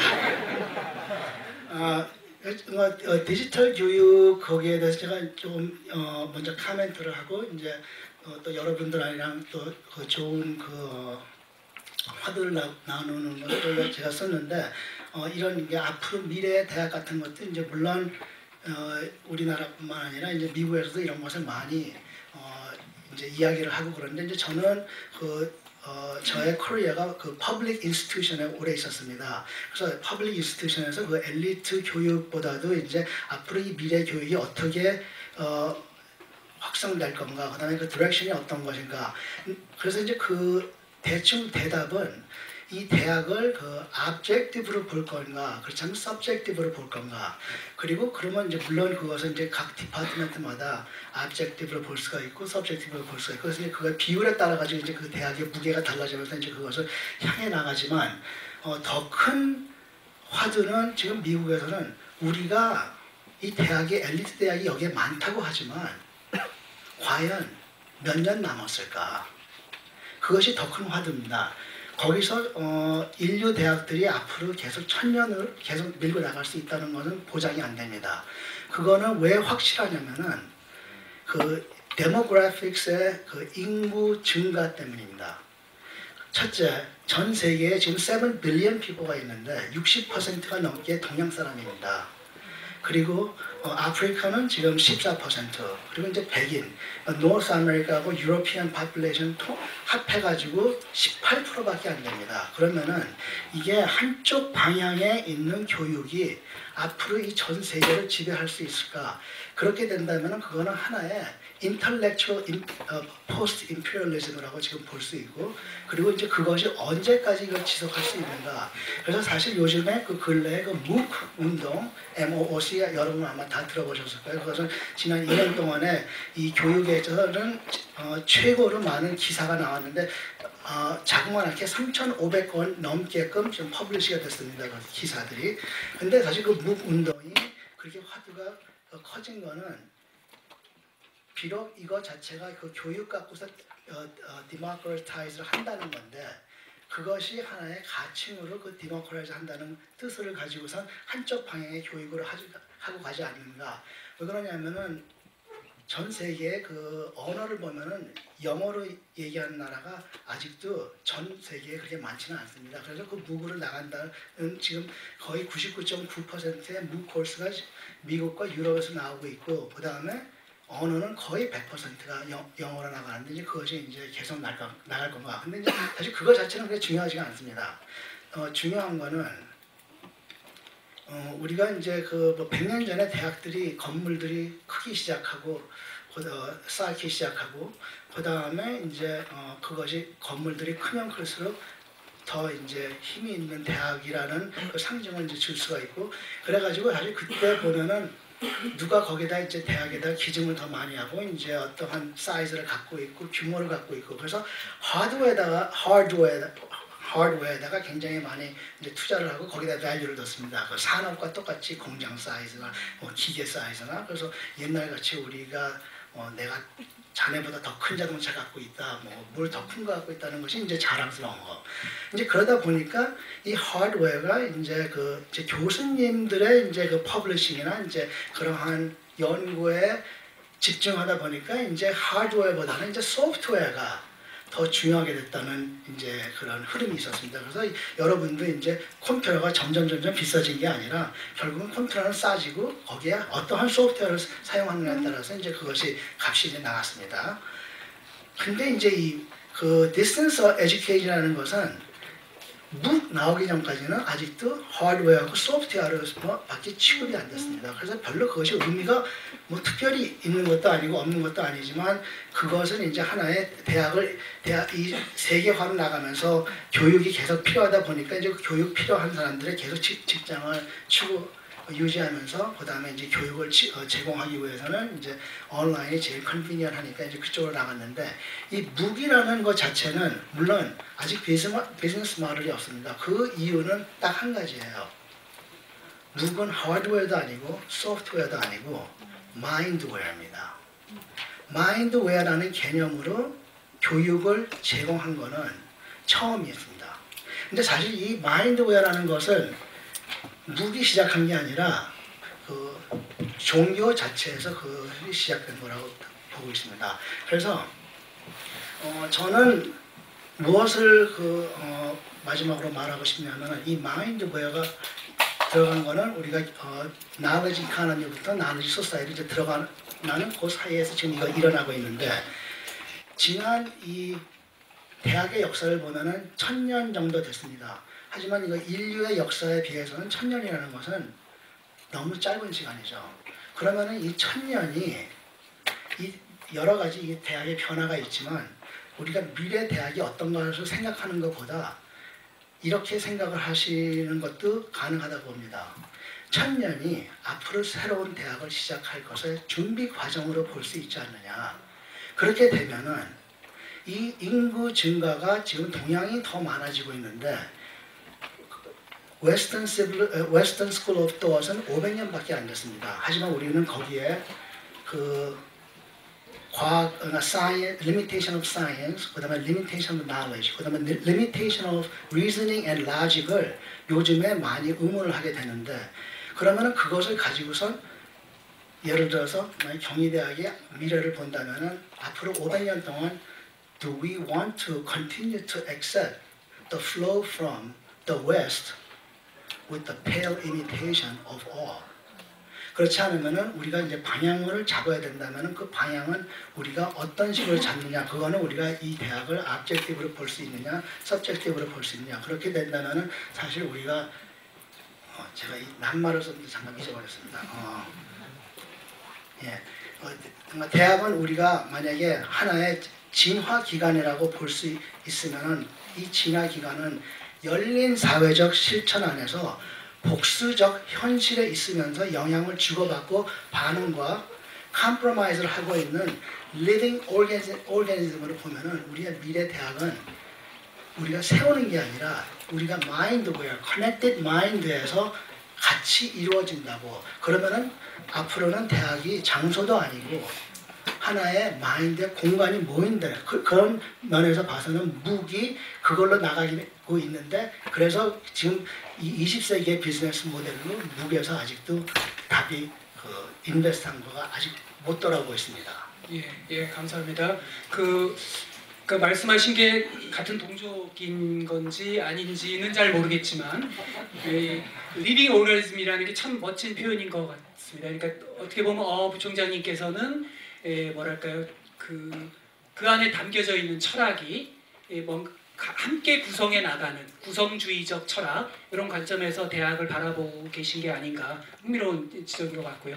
또 이제 플로어에서 좀 생각하실 시간이 있으셨을 테니까 우리 교수님들께서도 질문해 주셔도 좋고요. 또 우리 학생분들, 그러니까 서 교수님께 질문하셔도 좋고요. 또 다른 패널 선생님께 질문하셔도 좋습니다. 자, 어느 분이 먼저 질문하시겠습니까? 네, 저기 그 손 든 남자분. 예. 소속이랑 이름 얘기하시고 질문은 아주 짧게 간단하게 해주시면 좋겠습니다. 네, 강연 너무 설레게 잘 듣고 있습니다. 저는 정치외교학과 1, 2학번이고요. 최희엽이라고 합니다. 반갑습니다.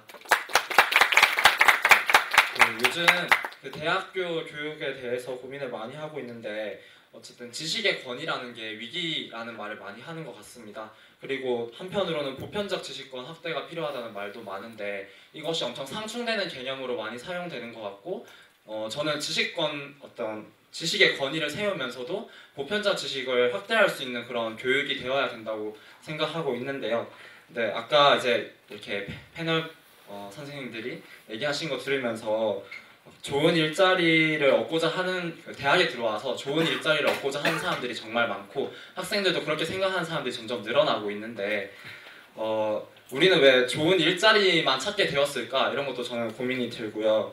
한편으로 이런 게 좋은 일자리라는 게 사회적으로 요구되는 어떤 편향적인 일자리일 수도 있겠다는 생각이 많이 들었고 우리가 실제 고등학교 때 생활하다 보면은 정말 많은 학생들에게 물어보면 너 대학에 가서 뭐 배우고 싶냐 혹은 꿈이 뭐냐라고 했을 때 다들 답을 못합니다. 그리고 대학에 와서도 스스로라는 개념에 대해서 정말 낯설어하고 많이 어려워하고 그리고 스스로라는 것들을 자꾸 개인주의로 환원시켜서 생각하는 경향이 있는데 어떤 것들이 있냐고 생각해보면 뭐 학점이 안 좋거나 내가 스펙을 못 쌓는 것도 다 내가 실력이 없어서 내가 공부를 못해서 라고 생각하는데 좀 그게 아니라 좀 왜 그렇게 사회가 자꾸 우리한테 그런 것들 요구하나 라는 것들을 생각해보고 싶었고요. 한편으로 이런 교육이라는 것이 시민을 많이 분할시키고 있지 않은가. 대졸자 그리고 고졸자들 임금 격차 심해지고 너가 교육을 제대로 못 받았으니까 너가 실력이 없으니까 그건 당연한 거야 정당한 거야 라고만 계속해서 말하면서 우리는 그 틀 안에서만 사고하는 경향이 있는 것 같은데 좀 더 크게 사고하고 교육의 제도 혹은 교육 정책이라는 것들까지도 좀 많이 고민해 보면서 앞서 말했던 그 지식의 권위와 보편적 지식을 확대할 수 있는 그런 얘기들을 많이 듣고 싶습니다. 네, 그리고 마지막으로 하고 싶은 말은 되게 개천에서 욕난다는 말이 예전에는 많았었잖아요. 근데 이제는 개천에서 욕날 수가 없다고 합니다. 우리는 그러면 왜 개천에서 나는 용이 어떤 용이었는가? 그리고 개천에서 용은 왜 못 나는 것일까에 대해서 자체를 고민해 볼 수 있는 시간이 오늘 되었으면 좋겠고 그냥 간단한 의견이자 앞서 드렸던 그 질문에 대한 답을 찾고 싶어서 네, 이렇게 질문하게 되었습니다. 네, 감사합니다. 네, 멋진 질문 감사합니다. 네, 지금 소방관 교수님의 등에서 식은땀이 지금 흐르시는 것 같습니다. 참 철학적으로 어려운 질문을 좀 던졌는데 혹시 저는 이제 그 질문으로 받기보다 저는 이제 계속 공감을 하면서 들어가지고 잘 피해가고 있어요. 조금만 더 피해갈게요. 그래서 너무나 생각이 많은 그 학생 같고 좀 바람직한 그런 저는 뭐 한국의 그 대학생들을 많이 만나보질 못해가지고 어떤 생각들을 하고 사나 제가 아까 우리 부총장님께도 말씀드렸는데 저는 한국 캠퍼스에 오면은 이런 습관이 있습니다. 지나다니면서 곁눈질로 책을 안고 다니고 보듬고 안고 다니고 들고 다니는 학생들이 무슨 책을 보나 자주 봅니다. 곁눈질을 해서 이제 보고 근데 거의 뭐 95%가 뭐 취업 관련된 책들 그리고 뭐 그런 인문학적이지 않은 그런 자기 개발서라든지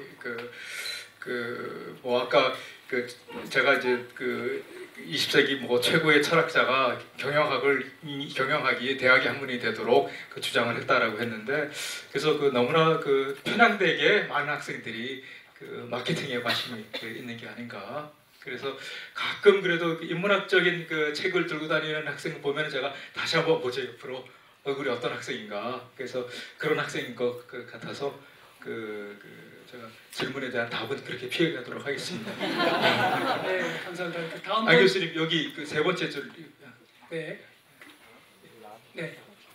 제 권한까지 뺏어가요. 아니 제가 한 번 더 뺏고 싶은 게 제가 보면 제 강연할 때 가장 열심히 들은 학생. 감사합니다. 네, 저는 경기대학교 학부 다니고 있는 우석현이라고 하고요. 아까 하신 말씀이 있기 때문에 전공 굳이 밝히지 않는 기록을 했습니다. 네, 아까 말씀해 주시기로 계속 대학을 둘러싸고서 엄청난 뭐 사상적 논쟁들이 있었다라고 말씀해 주셨는데, 근데 제가 생각하기에 그냥 사상적인 논쟁만으로 이렇게 정말 현실의 대학들이 만들어졌을까 하는 생각이 들었습니다. 그래서 아까 예로 들어주셨던 미국에서 어떤 경영학이 엄청 각광을 받는 학문이 되었다라고 했을 때 정말 화이트헤드라는 사람이 그렇게 추천을 했기 때문에 그럴까라고 하면은 저는 오히려 그 시기에 이 미국 법인 자본주의가 성장하는 그런 시기였기 때문에 그런 경영학이라는 학문이 오히려 더 각광을 받게 되었고 뭔가 노동 관리에 대한 그런 학문이 주도하게 되었다라고 생각을 하고요. 그다음에 지금 이 한국 상황으로 가져와 보자면은 뭐 일간지에서 진행하는 그 대학 평가가 이렇게 중시된 이유가 이제 뭐 자본주의 위기에 따라서 대학에 들어갈 비용이 이제 점점 부족해짐에 따라서 이제 줄 세워서 차등적으로 재정을 지원해줄 수밖에 없는 그런 사회경제적인 현실이 있다고 저는 생각을 합니다. 그래서 아까 말씀해주셨듯이 그 대학의 미래를 고민하면서 이제 인문학을 좀 더 중시하고 보편적으로 교육해야 한다라고 말씀을 해주셨는데, 근데 이런 인문학들이 물론 신자유주의가 중시하는 가치들에 대해서 어떤 대립점을 세울 수 있을지는 몰라도 정말 인문학적 가치들이 대학에서 구현되는 것들이 가능하냐라는 그런 현실적 질문 앞에서 좀 어느 정도 무력한 감이 없지 않다고 생각을 합니다.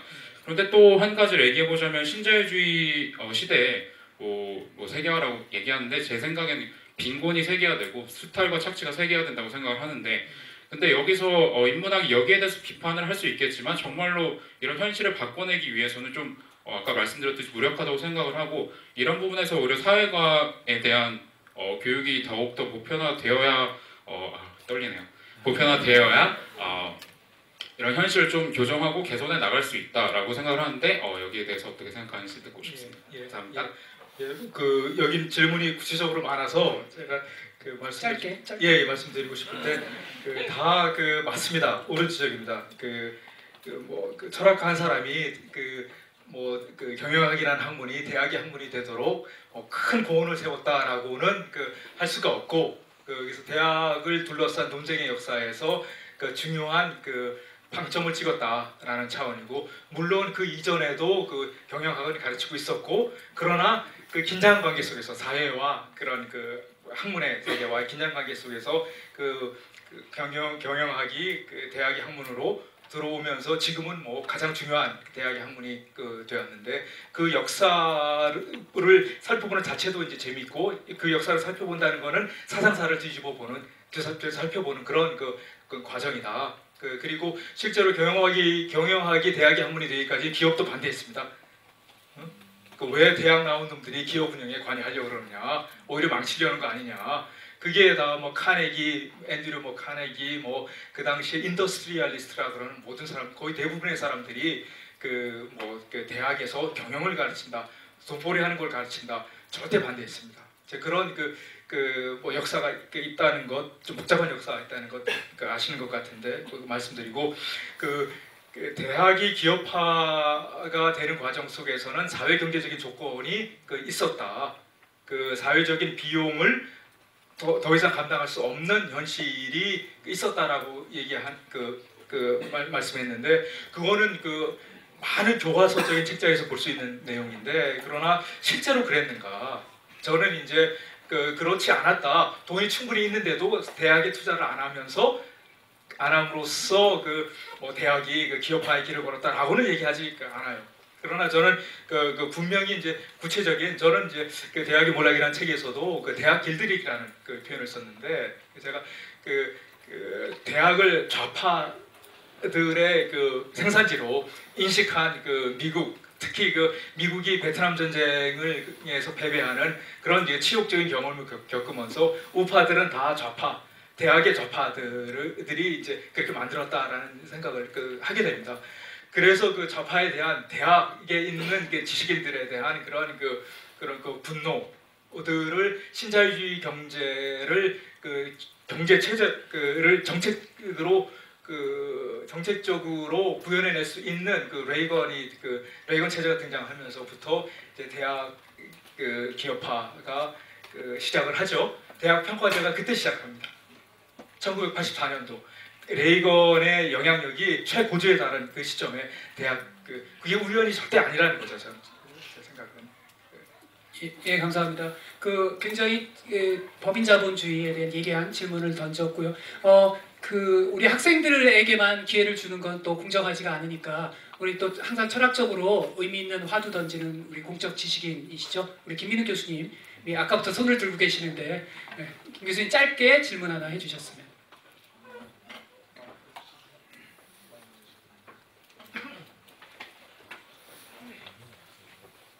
고맙습니다. 오늘 전체 얘기를 들으면서 두 가지 고민으로 저는 압축이 된다고 봐요. 아까 우리 이제 동족 그룹과 외계인 그룹을 나눴지만은 저는 이 두 개의 질문을 대학이 포기할 수 없다고 봅니다. 대학의 당장의 생존이라는 문제가 있고 장기적인 가치를 추구하는 두 가지 문제가 있는데 중요한 건 이 두 가지 질문이 긴장관계에 놓아야 된다는 걸 인정하는 게 굉장히 중요하다고 봐요. 근데 현실은 당장의 생존이라는 것이 헤게모니를 쥐고 있잖아요. 그래서 저는 후마이타스 칼리지가 바로 이러한 긴장관계를 조성하는 굉장히 중요한 힘이다라고 하는 것을 좀 봐야 된다고 봅니다.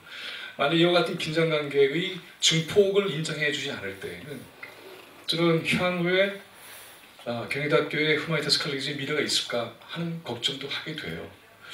정작으로서 이 두 가지, 당장의 생존도 정말 중요한 문제이고 장기적인 가치를 추구하는 이 문제는 긴장감이 놓일 수밖에 없는 것이고 어느 한쪽의 일방적인 패권주의로 가서는 안 된다는 게 경희대의 아주 중요한 철학적 원리로 작동을 하게 된다면 지금 우리가 고민하는 문제를 풀어낼 수 있는 어떤 지점이 있지 않을까. 그런데 적어도 어느 정도의 기간까지는 바로 이렇게 장기적 가치를 추구하는 힘을 길러주는 것이 지금부터 중요하지 않겠는가 이런 생각이 들고요.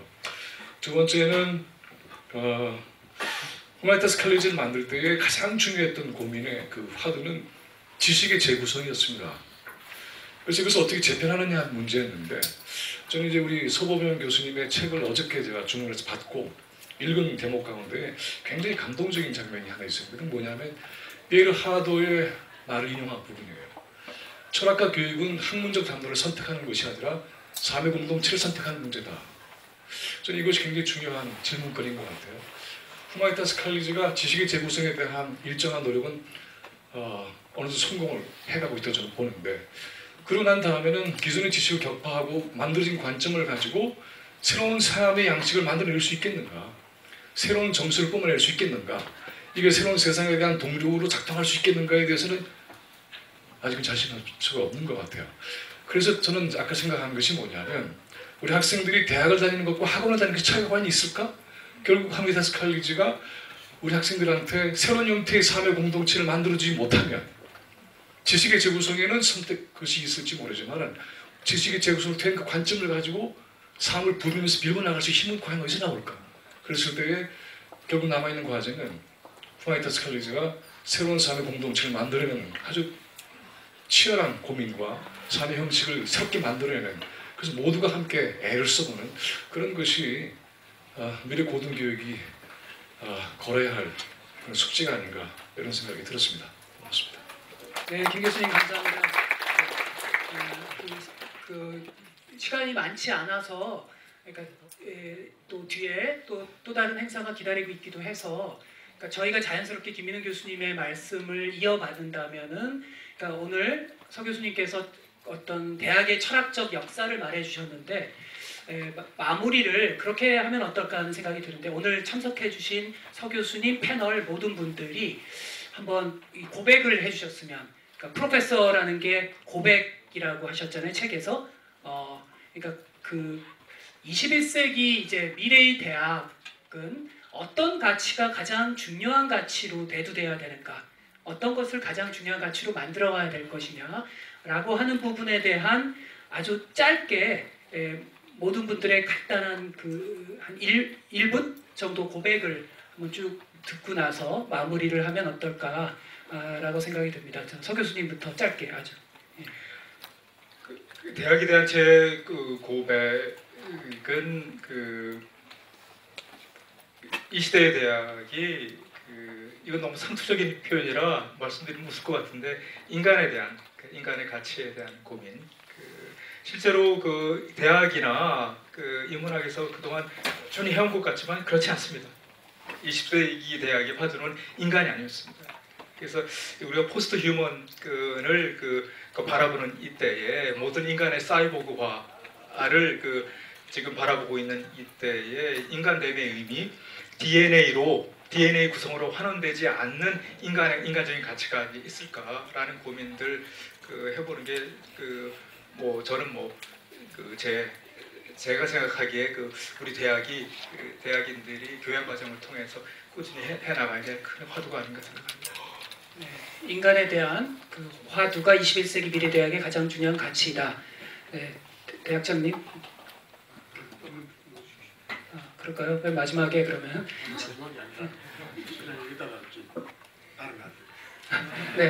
네, 언제나 이 사유와 실천의 방식이 급진적이신. 어윤일 부총장님, 그러니까 21세기 미래대학의 가치의 한 단어를 든다면 어떤 단어를 떠올리시겠습니까? 스테이트이라고 그러면은 저는 innovative collaboration is the new competition이라고 말하고 싶습니다. 20세기는 우리는 경쟁과 productivity하고 asset을 굉장히 추구하고 그다음에 대학들이 그런 식으로 해서 커리큘럼이 짜져 있고 그다음에 고를 만들었지만 미래는 콜라보레이션이라는 것 자체가 누가 더 많이 콜라보레이션을 하고 근데 콜라보레이션 하는 것이 하나의 어떤 상품을 더 대학의 상품을 올리기 위해 가지고 strategically 비즈니스 같이 그런 콜라보레이션 하는 것이 아니라 to promote coexistence 에 누가 먼저 거기에서 시작을 하느냐 그러니까 누가 먼저 거기서 달성을 하는 게 아니라 어느 대학이 먼저 그것을 시작을 하느냐가 우리는 앞으로 경쟁이라고 합니다. 그래서 교수님께서 말하신 휴머니타스 칼리지의 고울보다도 휴머니타스 칼리지가 it should every year start with a new goal. 그러면 고울 자체가 objective로 보는 게 아니라 누가 먼저 콜라보레이션이라는 것이 꼭 대학과 대학뿐이 아니라 과에서도 그다음에 학생들의 배움과 가르침 거의 콜라보레이션이 바로 거기서부터 시작을 한다고 보면은 대학이 저절로 바꿔질 거라고 생각하면서 대학이 자기네 가치와 그다음에 방향이 automatically 안에서 evolve 돼가지고 living organism 같이 생산할 거라고 저는 봅니다. 네, 감사합니다. 공생 문명을 위한 어떤 혁신적 협력을 부단하게 해나가는 것, 알겠습니다. 그리고 학장님, 지훈님. 저는 교육이 추구해야 할 대학이 추구해야 할 가장 중요한 가치는 사실 인간에게 있다고 생각합니다. 그래서 인간에게 정말 홍익 인간이 갑자기 그렇게 되는데요. 인간에게 이루어야 된다는 거죠. 그래서 제가 저희 대학, 우리 경희대학의 입장에서 아까 후마 교육을 말씀하셨는데 정말로 저도 후마 교육에 굉장히 가치, 중요성에 대해서 공감을 하는데 교육 평가하는 사람의 입장에서 보자면 후마의 지식의 재구성이 전공 교육과 어떤 관계를 가질 것인지 어떻게 연계될 것인지 이것에 대해서 우리가 마무리를 해야만 후마 교양교육의 성과가 인정받을 거라고 생각합니다. 학장님께서는 이제 후마의 확장, 그 속에서 전공과의 또 다른 차원의 융합, 발전, 그러니까 미래 대학의 가장 중요하게 생각해야 될 가치, 아젠다로 얘기하신 것 같습니다. 그리고 석자 교수님, 이한그 교수님, 키워드로 얘기하신다면? 저는 미래의 세계는 지금 다양한 여러 문명들이 하나로 통합되는 그런 세상이 될 것이 아닌가 이렇게 생각을 하고 있습니다. 그래서 결국 그런 관점에서 대학은 보편적 인류 사회라는 컨셉을 목표로서 제시하는 것이 어떨까 하면서 또 인간 교육에서는 보편적 윤리의 정립이 앞으로 우리가 대학에서 추구할 핵심적인 키워드가 되지 않을까 그런 생각을 합니다. 감사합니다. 문명에 대한 항상 사유를 그렇게 꾸준히 추구해 오신 우리 석자 교수님 다음 말씀이셨던 것 같습니다. 마지막은 이제 외부에 오신 손님에게 돌리기 위해서 우리 대학장님은 지금 이제 응답을 하셔야 될 것 같습니다. 혹시 21세기 미래 대학의 가장 소중하게 생각해야 될 가치 키워드로 대학장님께서 어떤 걸? 대학교의 목적이라든가 이제 인간 사회가 인간의 사회로 마이크를 인간의 사회로 지속되기 위해서 우리가 포기할 수 없는 것들이 있습니다. 그것이 인문학의 화두입니다. 그 뭐냐? 3000년 전부터 지금까지 인문학이 줄기차게 한 번도 손에서 놓은 일이 없고 앞으로도 아마 3000년 이상 제가 살아서 지켜볼 거예요. 3000년 이상 포기할 수 없는 세 가지 화두가 있는데요.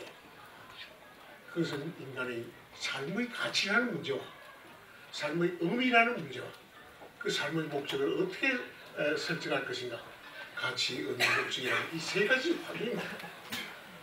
대학 교육이 오늘 인문학이라든가 학생들에게 생각하도록 유도하고 포기할 수 없는 이 화두들 중에 가장 핵심적인 그건 여전히 의미가치 목적인 문제라고 저는 생각하고 있고 이것에 대한 응답이나 반응은 시대마다 다를 수 있습니다.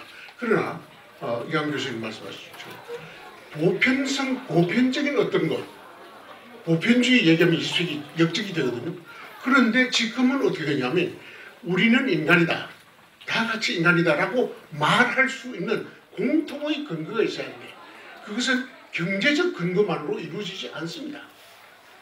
그게 윤리적 근거가 있어야 하고 도덕적 근거가 있어야 할 것이고 그래서 아마 서 교수님이 그 신학 공부가 신학 교육이 대학에 살아나야 한다 이렇게 주장하시는 또 그런 이유가 있지 않나 이런 생각이 듭니다. 그리고 학생들 제가 최근에 그 똥글집을 냈는데 똥글집이 뭔지 아세요?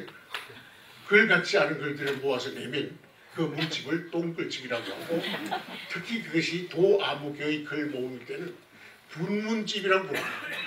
똥분자를 써서 분문집. 제가 그 줄기차게 그런 얘기를 쭉 했는데 예를 들면 여러분들이 이제 세상에서 할 일 참 많잖아요. 이제 결혼도 해요. 도둑을 많은데 궁극적으로 인간이 가장 큰 중요성을 부여해야 할 그리고 노상 잊지 말아야 할 세 가지 사업이 있다면 뭘까? 오늘 이런 기회에 와서 좋은 강의 들으면서 우리 한번 생각해요. 저는 그것도 역시 한 세 가지로 집약된다고 생각합니다. 아까 이야기한 의미가 없는 곳에 여러분들은 의미를 넣을 수 있어야 합니다. 의미를 누가 줍니까? 안 줍니다. 수 교수님 동의하실지 어떨지 모르지만 의미가 외부로부터 어떤 초월적 존재로부터 우리에게 공급되던 시대는 지금은 이미 아닙니다. 의미는 여러분들이 자기 삶에 자기 속에 자기 존재의 핵심 속으로 집어넣어야죠. 그래서 의미가 없는 곳에 의미를 세우기, 의미를 집어넣기. 그 다음에 여러분들 희망이 없으면 인간은 못 산다. 그런데 인간의 존재적으로 희망이 없다라는 겁니다. 희망이 있는 것이 아니라 없다라는 것이 인간의 진짜 모습이에요. 그런데 희망이 없는 곳에서 어떻게 살나? 못 살죠. 그래서 여러분이 해야 할 일은 죽으라 사나 희망을 만들어야 합니다. 희망 없는 곳에 희망을 만들어 보세요. 세 번째 아까 공존과 공생의 공존 말씀하시고 콜래보레이션도 말씀하셨는데 세 번째 중요한 일 우리가 할 일은 정의가 없는 곳에 정의를 세울 수 있어요. 그건 말고 우리가 대학생이 젊은이들이 자기 생애로 돈 벌지 말라는 얘기 아닙니다. 돈 열심히 버세요.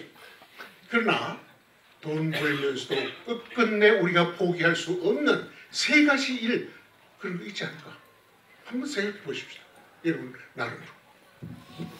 예, 감사합니다. 마지막으로 우리 외부에서 오신 또 대한민국의 중요한 화두를 지금 제기하고 계신 우리 학생단 대표님께 마지막 마이크 드리겠습니다. 제가 아까 가격한 제안 했는데요. 당장 걱정을 하시잖아요. 실제 그게 현실이고 제가 그래서 가격한이라고 형용사를 이제 붙였던 것도 그런 제안을 하라 꼭 이런 게 아니라 그런 수준에서 우리가 고민을 해볼 때 문제를 이렇게 해결해 갈 수 있는 길이 있지 않을까 하는 생각이 드는데요. 저희가 개인적으로 대학을 제대로 다녔으나 이렇게 생각해 보면 사실 거의 저는 대학을 제대로 못 다녔던 것 같거든요. 제가 배우고 싶었던 것들을 제대로 가르쳐 주지도 않았던 것 같고요. 저는 그 당시에 우리 사회가 뭐 만만치 않은 시기였으니까 예컨대 마크시즘에 상당히 관심이 있었는데 안 가르쳐 주는 거죠. 밖에서 배워야 되는 거죠. 대학교 바깥에서. 근데 그때는 그것이 참 정치적인 문제였죠. 그런데 지금은 뭐 국문과가 없어지기도 하고요. 또 국문과에서 영어로 수업하는 학교도 있다 그러고요. 한국사학을 공부하는데 영어로 뭐 한다고 하는 데도 있다 그러는데 이 본질은 별로 변하지 않아요. 보다 조금 더 사회 구조적인 문제처럼 되어버린 듯한 느낌 이런 거를 이제 그런 데서 받게 되는데요. 그렇기 때문에 대학의 개혁과 변화라고 하는 것은 사회의 변화하고 물려 있는 거잖아요. 그러니까 어려운 거죠. 그러니까 대학 혼자 이렇게 하는 것은 쉽지 않은 문제인데 그런 점에서 그 지금의 우리 사회의 현실이라고 하는 것이 대학에까지 들어와서 지금 대학을 일정하게 옥죄고 있는 모습들이 있는 거고 그 점을 피해갈 방법은 사실 좀 없는 게 현실이기도 하죠. 그런 점에서 대학 스스로 할 수 있는 게 저는 어쨌든 뭔가 우리 사회의 그런 질서로부터 약간은 좀 대학이 좀 자유로울 때 서 교수님 말씀하시는 게 저는 뭐 중세 대학으로 우리 복고풍으로 가자 뭐 이런 얘기는 저는 아니라고 생각하고요. 뭔가 우리가 그런 가치를 실현할 수 있는 새로운 대학의 혁신이라고 하는 문제를 한번 생각해 봐야 되는 거 아닌가 이런 생각이 드는데 그렇게 하기 위해서는 대학이 일정하게 현재의 사회로부터 자유로울 수 있는 약간의 여유 같은 게 저는 필요하다고 생각해요. 우리가 중세 대학을 또는 저도 학교 다닐 때 그런 모습의 대학에 대한 향수 같은 게 좀 일정하게 있는데 아마 그런 건 아마 그런 여유가 아닐까. 그런 게 이제 대학 스스로가 어떻게 그건 약간의 공간이 별다른 다른 공간이 필요한 거죠. 서 교수님이 책에서도 쓸모없는 공부가 비판적 지식의 공간이라는 표현을 쓰셨던데요. 뭐 빌 게이츠나 스티브 잡스도 학교를 다 다닌 건 아니잖아요. 그러니까 결국은 쓸모없는 공부를 하니까 학교에서 네, 다른 데서 이제 결국은 자기 공부가 된 셈일 텐데요. 근데 그런 게 될 수 있는 약간의 여유라고 하는 게 학교 안에 만들어질 수 있다면 같은 질서 안에 있다 하더라도 우리 스스로가 바꿔나갈 수 있는 힘이나 동력 같은 거를 우리가 갖지 않을까. 지금은 우리한테 그런 게 좀 필요한 시기가 아닐까 이런 생각을 해봅니다. 네, 감사합니다. 지금 쓸모없는 말씀을 하셔서 갑자기 이 도아무개의 산문집 일본의 타이틀을 이 자리에서 공개함으로써 이 책의 판매를 좀 올려야 되겠다. 그 산문집 두 권이 나온 첫 번째의 타이틀이 뭐냐면 쓰잘데없이 고귀한 것들의 목록. 우리 심심할 때 우리의 삶 요새 현대인들이 쓰잘데없다에 대해서 시궁창에 내던지는 것들. 그러나 그것 없이는 인간이 인간이라고 말할 수 없는 것들. 그래서 고귀한 것들 뭐가 있는가 그런 것 좀 생각해 봅시다. 이런 제안을 하고 있는 상황인데 또 공족답게 또 쓸모없는 것들이 지켜지고 사유되는 공간이 바로 창조적 공간일 것이다. 이런 말씀을 하셨다네. 쓸모없는 것들이 가장 쓸모 있습니다. 그게 인문학적 사유 방식을 표현한 한 가지 방법이라고 생각합니다. 책 선전 끝입니다. 네. 네, 감사합니다. 저는 대학장님이 책 선전하는 걸 태어나서 이제 처음 했는데요. 말씀하신 것처럼 보이지 않는 것, 사소한 것, 이런 부분들을 발견하자. 보이지 않는 것을 보자. 사소한 것이 가지는 고귀함을 발견하자. 그런 것 속에서 어쩌면 고등교육의 미래가 기본적으로 출발돼야 되지 않는가. 라고 하는 게 오늘 어쩌면 관통하는 테마가 아닌가 생각이 듭니다.